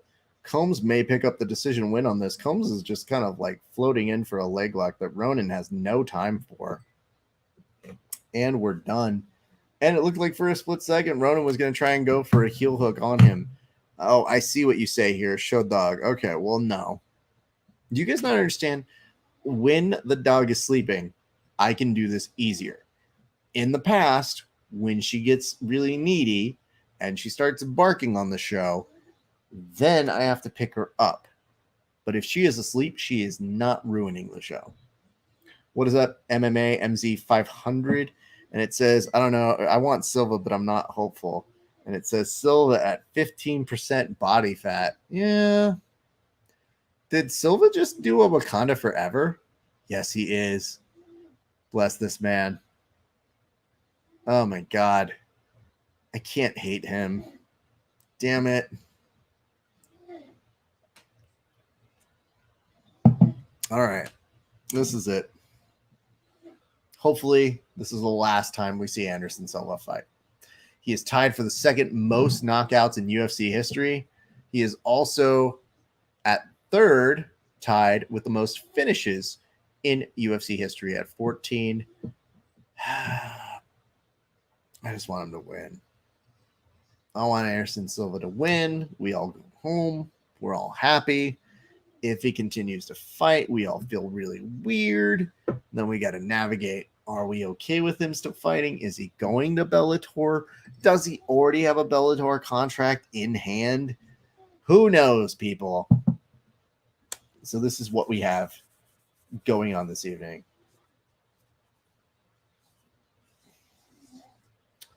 And it looks like we are waiting on word for another competitor from Studio 84, which did defeat the Level Black folks. So even though William Tackett did pick up the win, now Ollie Taza is going to come in, and that's going to be very interesting. All right, it says, just knock out 10 more bums, and it says, I don't want him to fight anymore. Bellator Juice contract. Ooh, that's appealing, though. It's normal, man. I wasn't for him going to Bellator, but then you mentioned Bellator Juice contract. And then I think that could be a lot of fun, actually. What is up, Ian Campia? Thank you for joining us. Is normal indeed. Here we go. Speaking of which, Ollie Taza is very close on this knee bar. Got a leg lace here. I'm fuzzing up a little bit on my connection, but I can get you a better idea of what's happening in just a moment. On the Subversive, meanwhile, ESPN is going its usual slow self for me right at this moment. All right, fam, here it is. The last dance for Anderson Silva? Question mark. Eek. Man, it says Uriah Hall at 10% body fat. He has so much experience. Yeah, he really does, man. I mean, Uriah's at least looking focused, so that's good. Derek Brunson says this should be good. I think it'll end in a finish for sure. And, you know, despite not having any love for Khabib, it does look like John Bones Jones is basically saying he's always got love for the Spider. Does not always have love for the Khabib or the Eagle, if you would. It says, in my country, Silva would be great-grandfather. He might already be, bro. Have you seen his kid fight right now, by the way? His kid's fighting out here in a regional California circuit for kickboxing, and that dude has a vicious knockout that I got to see. But I would encourage you to go look at the tapes of that young man. He's a monster, man. So that would be my recommendation to y'all. But what a day. What an incredible thing. So yeah, Fatima Klein is back on the mats right now. And this should be if Combs won. And I think, is that Taza versus that? Yeah, it's hard to keep up. All right, kids. Here we go. I have just this much beer left, so hopefully I can cheer somebody if I need to. And it says, Uriah body fat is decreasing as we speak. I wish that was the case for me. I wish I could get that going for myself. Arnal, look at you. You giving us a pick on this one? You telling us who you think is going to win? The team of Klein giving up what looks like a little bit of weight and size on this one. But she's a gamer, man. I dig her a lot. She's a very nice kid, and she does great, great things. Well, let's see if we can make this thing remedied a little faster. I'm going to see if I can call this up on my ESPN app. Download it. Use it. It says, drink more vodka and less beer. Real. Nah. I love me some beer. I'm not gonna give that up. And more importantly, like, I know exactly how much beer I can have on camera. Vodka, it's gonna be a sloshy show.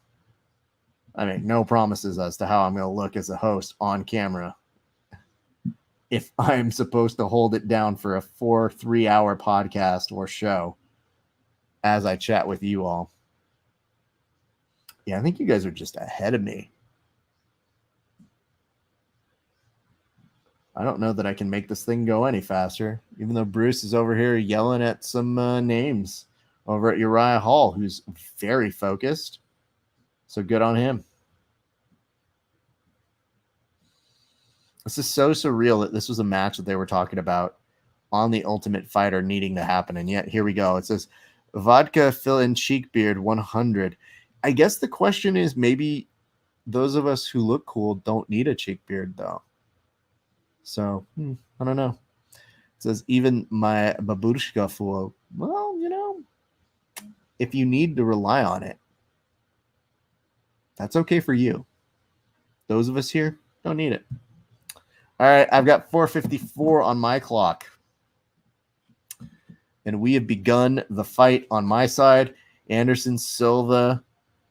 This is so weird to look at, man. What's up, Victorious? We are watching UFC Vegas 12. My name is Rafa Sparza. Hopefully you're watching along. If not, totally understand. I'll walk you through what I'm seeing right now. Both gentlemen circling around. I forgot this is a 5-round fight.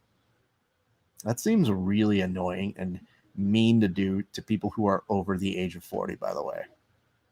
I would create a lawsuit if I was fighting a 5-round fight.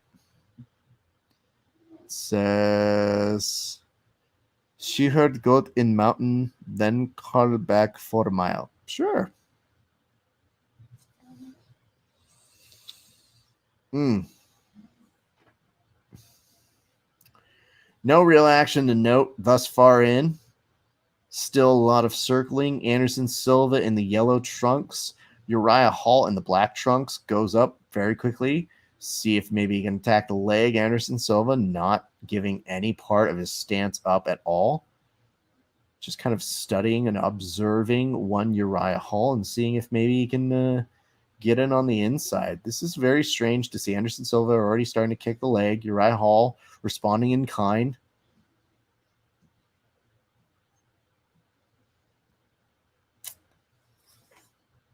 .320 left to go. Nothing's still happening here, kids. Anderson Silva starting to get a little bit more movement, and it says Anderson Silva left his calves in Brazil or in a syringe. I guess it does seem to be a problem. According to Woods asks, how do you think this one will go? Well, I'm hoping Anderson Silva ekes out a win via magic. Yeah, I said magic. The hard reality is that Uriah Hall, if he shows up, is a force to be reckoned with. So I guess the question is, what headspace is Uriah Hall in? That we don't know. Ooh, Uriah Hall goes for a kick and then trips himself up, and Silva sees a little bit of weakness, gets a nice pop with his left over on the side. Nice little hook. Now starts to attack the leg. Vintage Anderson Silva right then and there. According to Woods, points out Uriah Hall is flustered. I mean, that is the key trait of one Anderson Silva as a fighting component. He is able to fluster you and then make you make a mistake that he can capitalize on. And Anderson Silva looking all the rage right now, gets a nice pop from one Hall, who comes backwards, pops up forward very quickly now. The tides are very interesting to watch. Nadia is a note. It says Silva attacking liver kick. Choke is flinching already. Absolutely. You are seeing a little bit of response from Uriah Hall. You are seeing Anderson Silva press forward. And Hall trying to stay loose on the feet. If we are commentating on what we are seeing, though, Woods, I would say to you this. This is the kind of thing. When I said magic, I did kind of allude to the fact that we do need Anderson Silva to pull off something that is unexpected, using his form of trickery, using his ability to create unwarranted situations that just confuse and frustrate your opponents. And thus far, it is working on Hall. So we are at that space. We'll see what adjustments need to be made within the second round if they make their way on over. But with 50 seconds left to go in the first, it does look like we may see something like that. Nadia says Hall needs to kick. Absolutely. especially on one Anderson Silva's leg that has been infamously repaired not once, but dose. That we know of, by the way. That is the bigger trick here. So that is something that we are trying to figure out as we watch along. And I mean, here's the nice part is looking at somebody like Anderson Silva pressing the action is something to note. And it says Silva with the TKO, or the KO is my take. Hall is on full reverse irreverence mode. I don't know. I mentioned earlier it's going to depend on what headspace you are seeing with Uriah Hall, and this frustration is making him make dumb mistakes. So Derek Brunson tweets out Anderson Silva's skill set is ageless. I mean, it hasn't aged, but it's still compelling to look at. I wish my form looked that good at that. Is he my age? I think he's a few years older than me. It's hard to stay that competitive with young guys who continue to evolve and get better. I mean, like watching him in Stylebender, even him in DC is still fucking confusing as that something that did happen. But Hall is somebody who, when he's on, is just on fire and just amazing. But we've seen him get beat before. And honestly, we've seen him get beat by people that, with all due respect, really he should have beaten. So it's a tricky situation here, kids. All right, we go to a second round. Both gentlemen in their stances and go. Herb Dean at the center of the octagon encourages both men to find their center. I am intrigued to hear what Uriah Hall's coaches told him. We have seen Anderson Silva is human. We have seen that he is able to punch, and we are starting to get some of the first scores from the Twitter sphere who believe that Anderson Silva is winning this 10-9, and that goes very much with what our fans are saying in the comment section who are watching along with us. And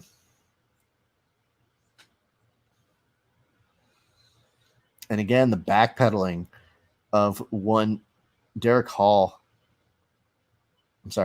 Hall is concerning because I don't see him throwing with much conviction here. Christopher James Velez says Hall's coach said to let it go.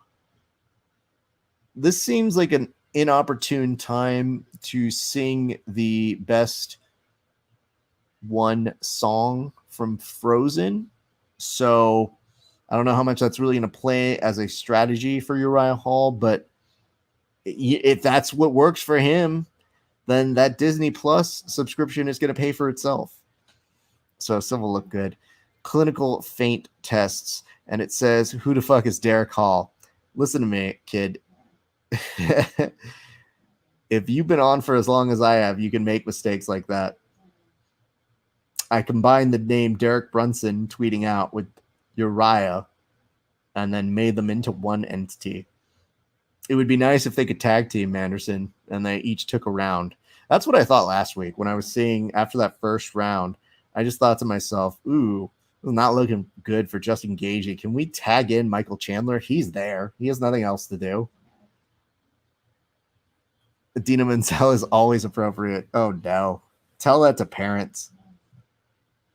We have a timeout here.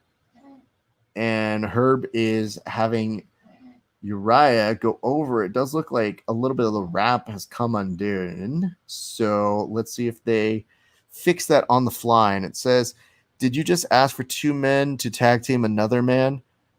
In Mother Russia, does that mean something different? Because here in America, it means actually to compete against another as per pro wrestling rules. Where is your head at? Weird.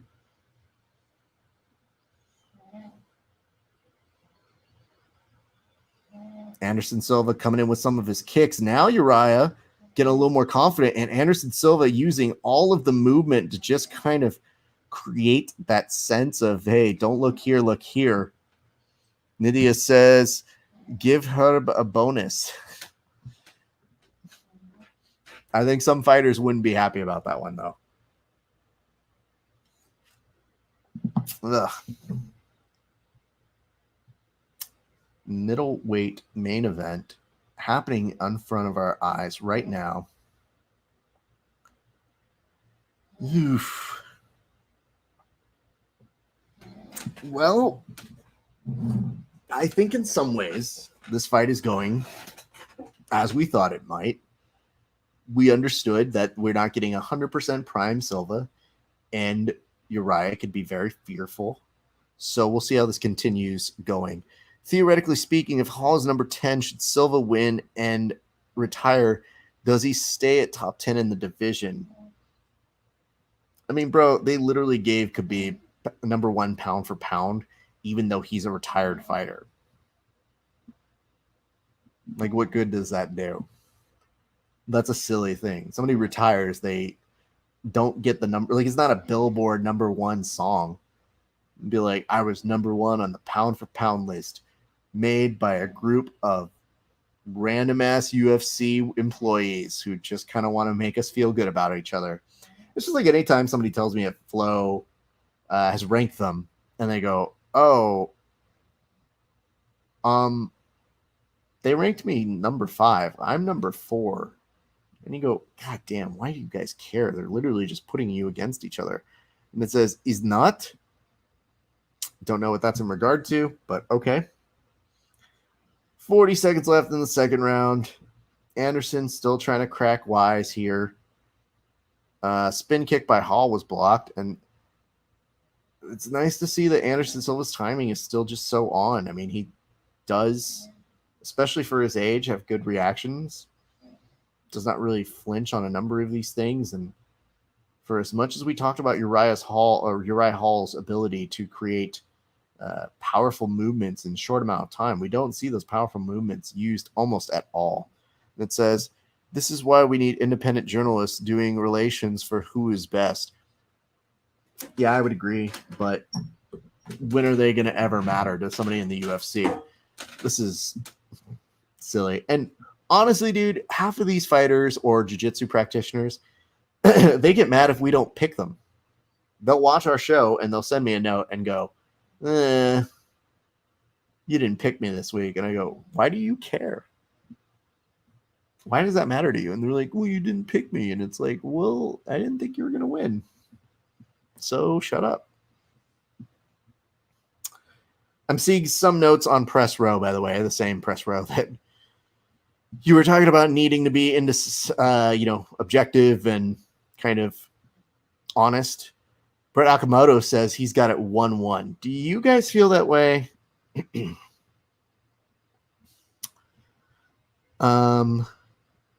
says that said, Uriah Hall seemed to be getting more confident in that round. Interesting. And it says, UFC is no longer the shaft it once was. That is one way of putting it. Round 3. It says, Akamoto is more like joke. Oh no. That's a stretch, but I applaud your ability to really connect with it. And it says, what does this mean for Uriah if he's having this tough of a time? Why an advanced aged Anderson? I don't know. The other question might be, why is Uriah Hall still fighting? That's tough, man. We get some notes over here. Christopher James Velez also is commenting and saying, no Silva both rounds. And we're seeing more of the folks at the UFC are putting up as saying 2019 or 2018, my apologies, in favor of Anderson Silva. So, I don't know. There are some rounds when I just kind of want to say, I took that one off as a scorecarder. Nah. Nobody won that one. But if you need to hand it to somebody, I mean, okay, Anderson Silva, sure. There's just sometimes when it feels like nothing significant is really happening. And it says Uriah has fear brain. Waka says, I think the 5-round fight allows Uriah the opportunity to win. Had it been 3, Silva. That's not a bad thought. Octagon controller spiderweb. Yes, that is also a weird code that the military uses whenever they go in a covert operation. I think, Kalma, you might have a good theory there. I guess the question is, when is Uriah Hall going to show up to win the fight? Because as it is, I'm just not seeing it out of him. And honestly, Anderson Silva and him are kind of playing patty cake at this point. There was a little awkward interaction between the two. And Anderson just seems to be able to get him to back up. Every time that Anderson lulls him into like a false sense of comfort. Look at this. Hall actually is connected more on the head, while as Silva is connecting more to the body and to the legs. So that's actually pretty interesting. And it says, I have intercepted transmissions. Don't know what that means, but cool. Yeah, I don't see Uriah winning this third round. Ooh, the axe kick. Here's what's really fun about somebody on their retirement fights is sometimes they give you their greatest hits. It's like Anderson Silva's like, you guys remember this axe kick? Yeah, I did this one back in 2011. Do you guys remember the spinning back fist? 2006. It was good times, everybody. So, Jaime, who do you got winning this one thus far in? Hit me up in your comment section over here. Would love to do it. I love this. And it says, I think it's a respect win for Silva. Maybe. I can't tell you yes or no on that. Other than I think Uriah Hall wants to fight him. He just maybe doesn't know how. And I think he just signaled that he got poked in the eye. And I want to be like, dude, you're not fighting John Jones. That's not what's happening here. Minute 10. Anthony, I want to acknowledge your question here. Maybe in the past, that was a good uppercut attempt by Anderson Silva, who now is bringing it over to one Uriah Hall. He has him pushed up against the cage and no sense of care for trying to get underhooks or any of that. And it says Uriah will show up to win this fight when COVID ends as a form of protest. Eek, what's up, Jeremy? Is that Jeremy as fuck 85? Because that's not a bad screen name either. I mean, I would love to see Uriah Hall try to press up Anderson Silva against this cage, just from the sense of that seems like the sound strategy to do. No, Anderson Silva, don't put your hands down. This is not the time. Do not invite him to do it. So I mentioned this earlier when I was saying wrestlers in professional wrestling go out on their back when they are done. No, Anderson Silva, don't let him Undertaker you. No, come up for the single. No. Oh, they make it to another round. Jesus. Well, okay. That was nerve-wracking. No. This is too stressful, honestly, at this point.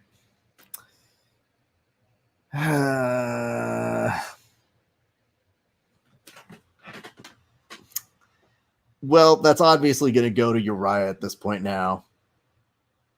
Yeah, keeps him up, comes over with the right hand, blocks, blam. Well, Kawaka says he's got it 2-1 Hall. I don't have it 2-1 Hall. And Christopher James Velez says, damn, I think this might be the beginning of the end. I mean, if Anderson Silva can maybe not keep his hands down the entire time, that would be a huge help to the rest of us here. I don't want to see this happen like this. It says, let balls feel cloth again, comrade. Okay.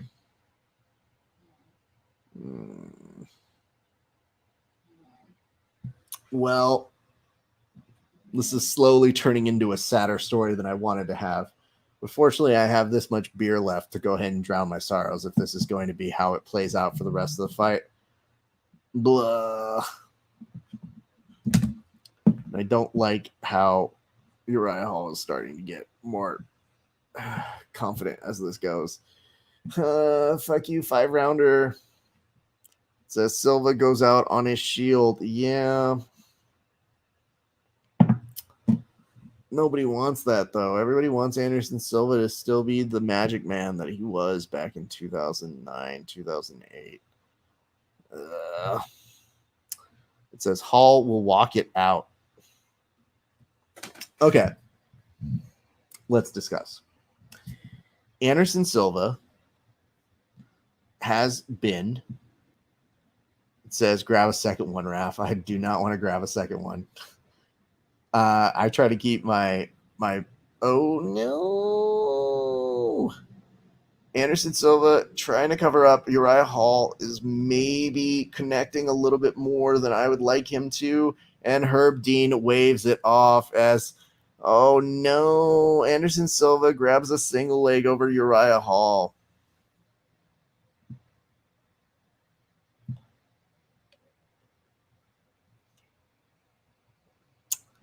Hi, Ron. Good to see you, bro. Oh. That's annoying. Here's what I want to tell you guys. This is depressing. Here's why. Anderson Silva probably would have won a 3-round fight. And instead, he ended up getting finished by Uriah Hall. And people are putting the notation here that might be the end of Anderson Silva's career in the UFC. It has to be. The two gents are coming over, paying respect to each other. Let me remind you of what I was saying earlier, which is in pro wrestling, you go out on your back. It's a phrase that means you essentially lose so that someone else can go on, and the tradition of pro wrestling never ends.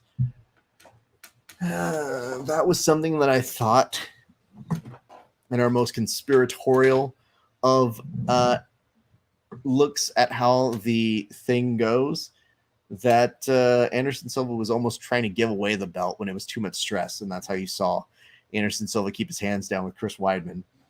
And you saw him keep coming back, and we just kept saying, well, this is a good extension. Oh, he popped for roids? That does make sense, but yikes. It's not like John Jones, right? And watching him continue to lose has been a fascinating sort of experience into, do we have to keep watching this? Do we have to keep seeing this? And as it is, Anderson Silva and Uriah Hall are hugging it out. And it says so much. Oh, it says he dead. Silva fought a great fight. That was sad. Yeah. It says, I think Hall's plan was to wade into the deep water. Maybe.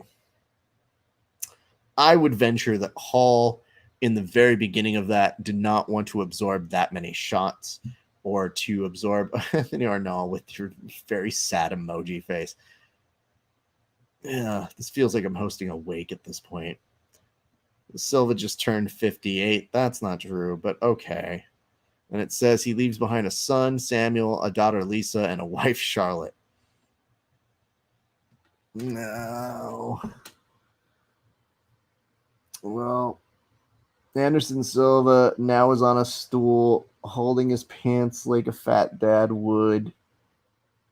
Oh, this is just depressing to see.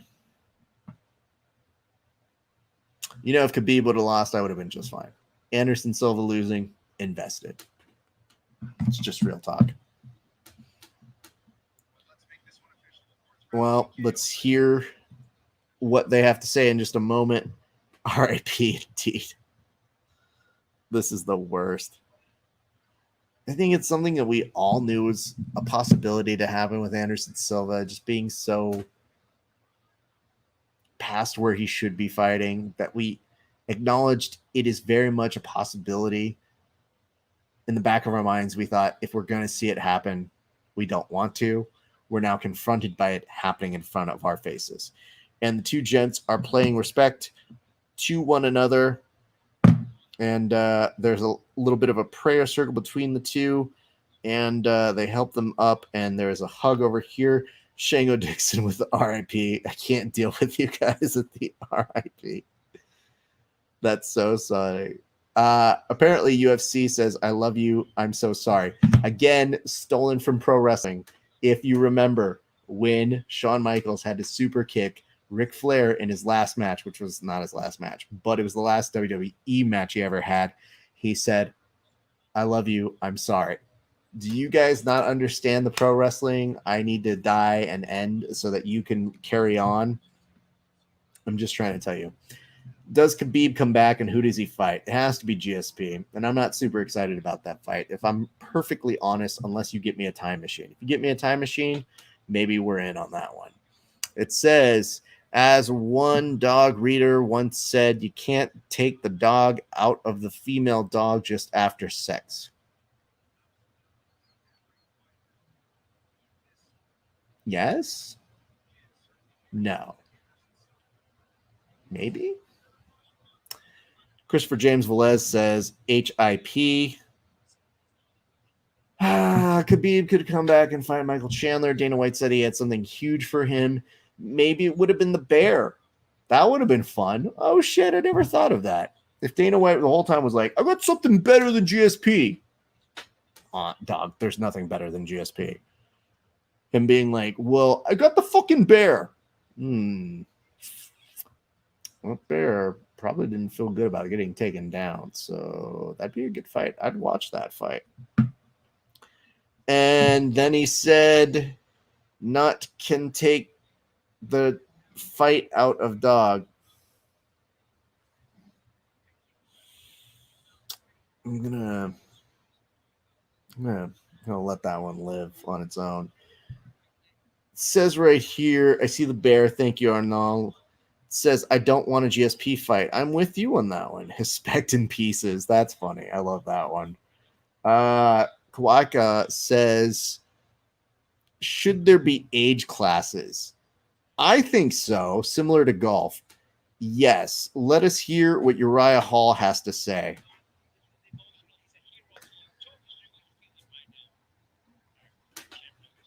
Uriah Hall says that he cannot describe it. There are so many emotions. And he says, hats off to the legend for what he's done in the sport. And Uriah Hall says that this goes all the way back to 8 years ago when he was on a roof and saying, I want to train with a guy, not even fight with him, really. And he said he was honored to share that moment in the cage with Anderson Silva. And now they're going to talk about what they were saying to one another. Anderson Silva was saying, your mind is a powerful thing. And he's saying, like, hey, pay attention to the growth in life.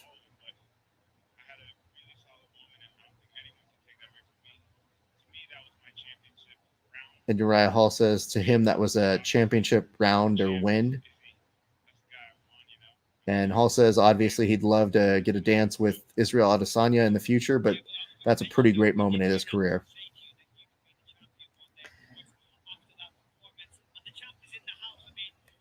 It says, Uriah will still get demolished against everyone else in the division. Yeah, that's probably true. And Arnold says, would Tony catch Khabib asking for a friend? No chance. Yeah, I don't see that, bro.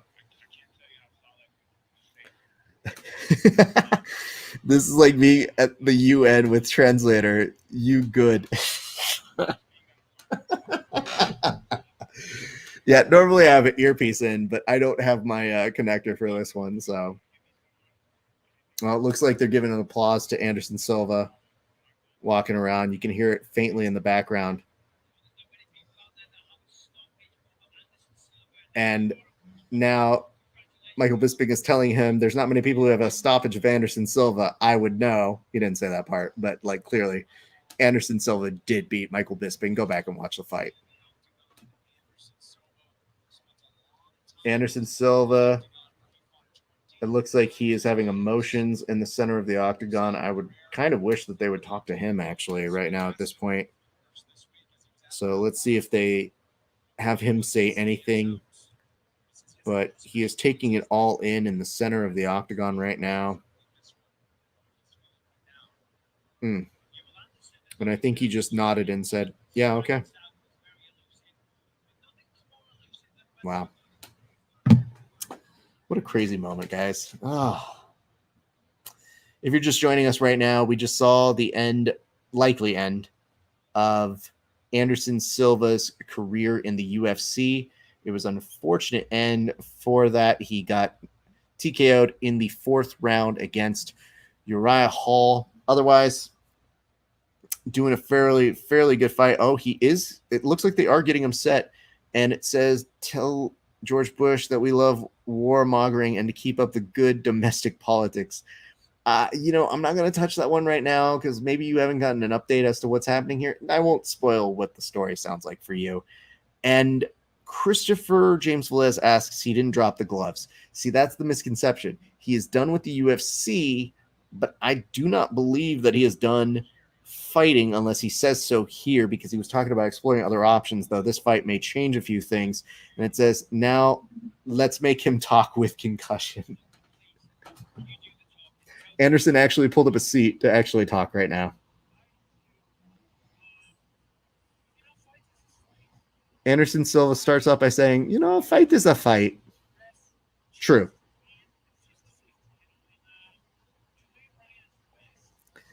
And he says, today Uriah is the best.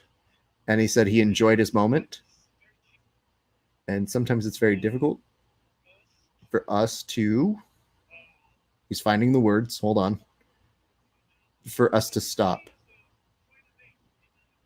Anderson Silva says today is the final day. And he said for the UFC. Interesting.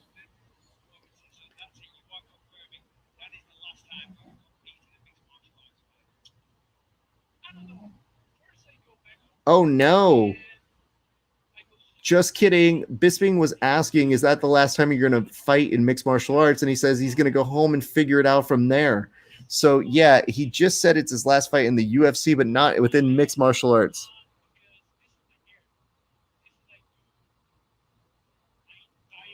And he's like, yeah, I've been doing this for my entire life.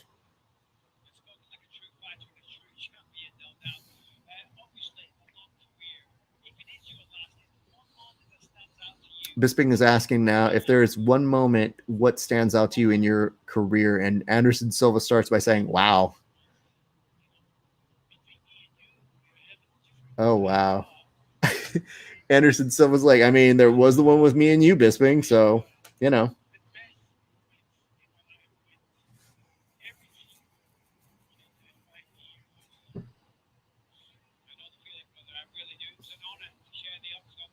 And Bisping is now saying, it was an honor to share the octagon with you, and I totally understand.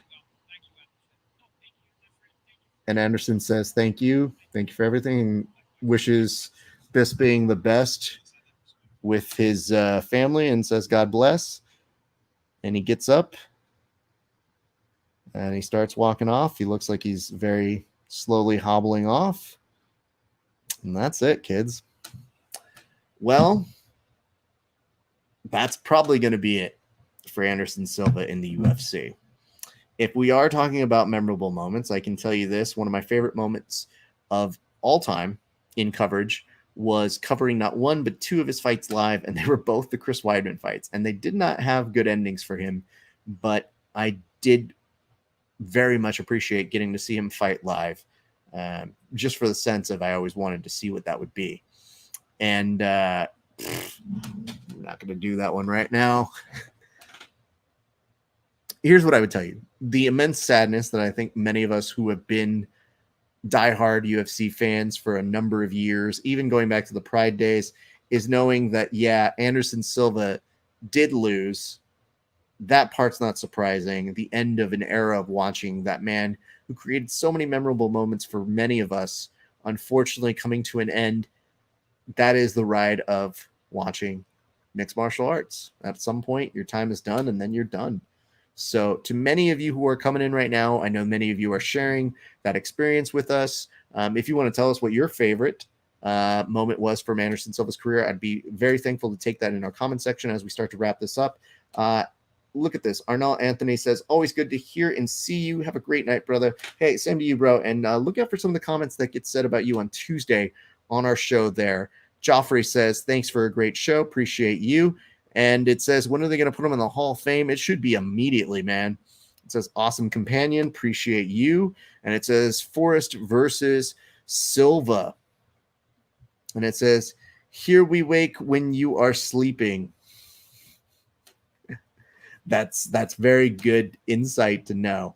I would tell you this. I would say, even though Uriah got the knockout here tonight, I don't think it would be far for us to be out of line to say, you know what, Uriah, cheers to you. You did win. So I'm just going to take this real quick.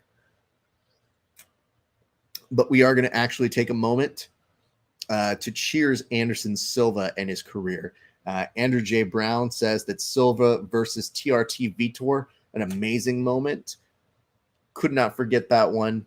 That kick was amazing. Just looking at some of those highlights, obviously for me, I have vivid memories of watching Anderson Silva beat Chael Sonnen with the triangle, coming back from all odds. We're in a fight that he was by all means and accounts losing. So that was an epic moment. But yes, Forrest versus Silva, when he showed us he was one with the Matrix, it just made you believe at that time, like, man, what a great moment to see a fighter that just was unstoppable.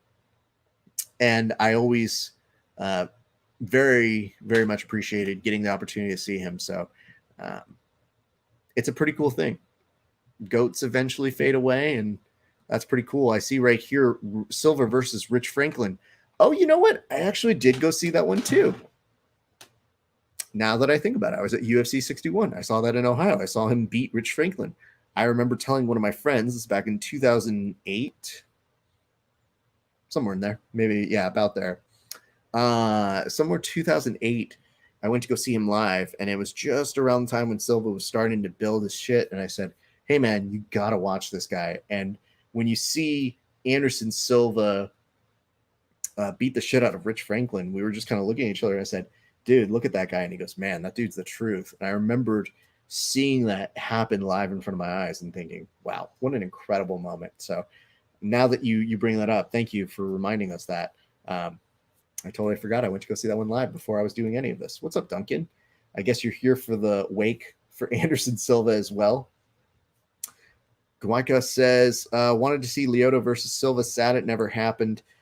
You know, I'm actually pretty good with that one never happening. Anderson Silva and Lyoto, at a certain point, it would have made sense, but it's one of those ones that kind of eclipses us, and we're just fine with it. So I do get that part. Anyway, let's do this. This cheers goes on out to Anderson Silva. Sir, it has been a pleasure watching you in the octagon. I don't know if this is the end of the road for you. Many of us kind of wish it was, but that is on you. You have been a welcome addition to all things MMA. You have captivated us. You have made us huge fight fans, and you showed us things in the fight sport that, honestly, we just hadn't seen, and the likes of which, in some ways, for a great era that you had running, we may never see again. So cheers to you, sir. You do belong in the conversation of GOATs, because you definitely made us super, super happy to watch your fights. Cheers to you, Anderson Silva, on a well-deserved retirement, should that be what you choose, but at the very least, a UFC retirement. Oh, and that's what we got. Someone says Silva versus Weidman 3. Duncan, I'm going to beat the shit out of you the next time I see you, bro. Uncalled for. By the way, AKA Ask Your Dad is a wonderful Instagram name. All right, let's close this bitch up right now. My name is Rafa Esparza. You can catch me hosting the Grappling Hour every Tuesday at, what is it? That's right, 1 p.m. We already have an amazing interview lined up for you. We have the winner of Combat Jiu-Jitsu trials from the 10th Planet region. That is going to be airing tomorrow, the 10th Planet Trials. And then Tuesday, we will have the winner on. So go watch that and then go watch us on Tuesday. I believe later this week, Kevin and I will be rendezvousing again. I'm going to wait to see if he is done honeymooning. I do not want to interrupt him. And then next Saturday, I'm sure I'm going to see you guys back here for another Fight Companion. It has been phenomenal. We also want to give credit and thanks. What's up, Jiu-Jitsu 2012? Fight of the Night bonuses went to Miles Johns, Adrian Yanez, Alexander Hernandez, and Kevin Holland. So I don't know that we ended up giving out a Fight of the Night sort of a deal with them tonight, but those are 3 people who definitely deserve it. So if you could do us a solid, go follow us at Grappling Hour on all major properties. We're talking YouTube, Facebook, Twitch, Twitter, Periscope, and Instagram. And follow us at Verbal Tapcast on those same channels. If you would do us a solid as well, go over to our Apple Podcast page, give us a 5-star review. That means the world to us. I cannot express that enough. And also, if you would do the same for Grappling Hour as well, so Grappling Hour and Verbal Tap, give us both 5-star reviews, as well as on our Spotify page. Give us a follow because we got one on there too. That's going to do it for us here over at the Grappling Hour. Our thanks to our friends over at NogiBJJGear.com. Use the promotional code GrapplingHour15 to take, what's that? 15% off of whatever you put in the cart, as well as give some love to our friends over at DodgyCollective.com. That's it. It's been a great day for grappling. We'll see you back on the mats. Eventually.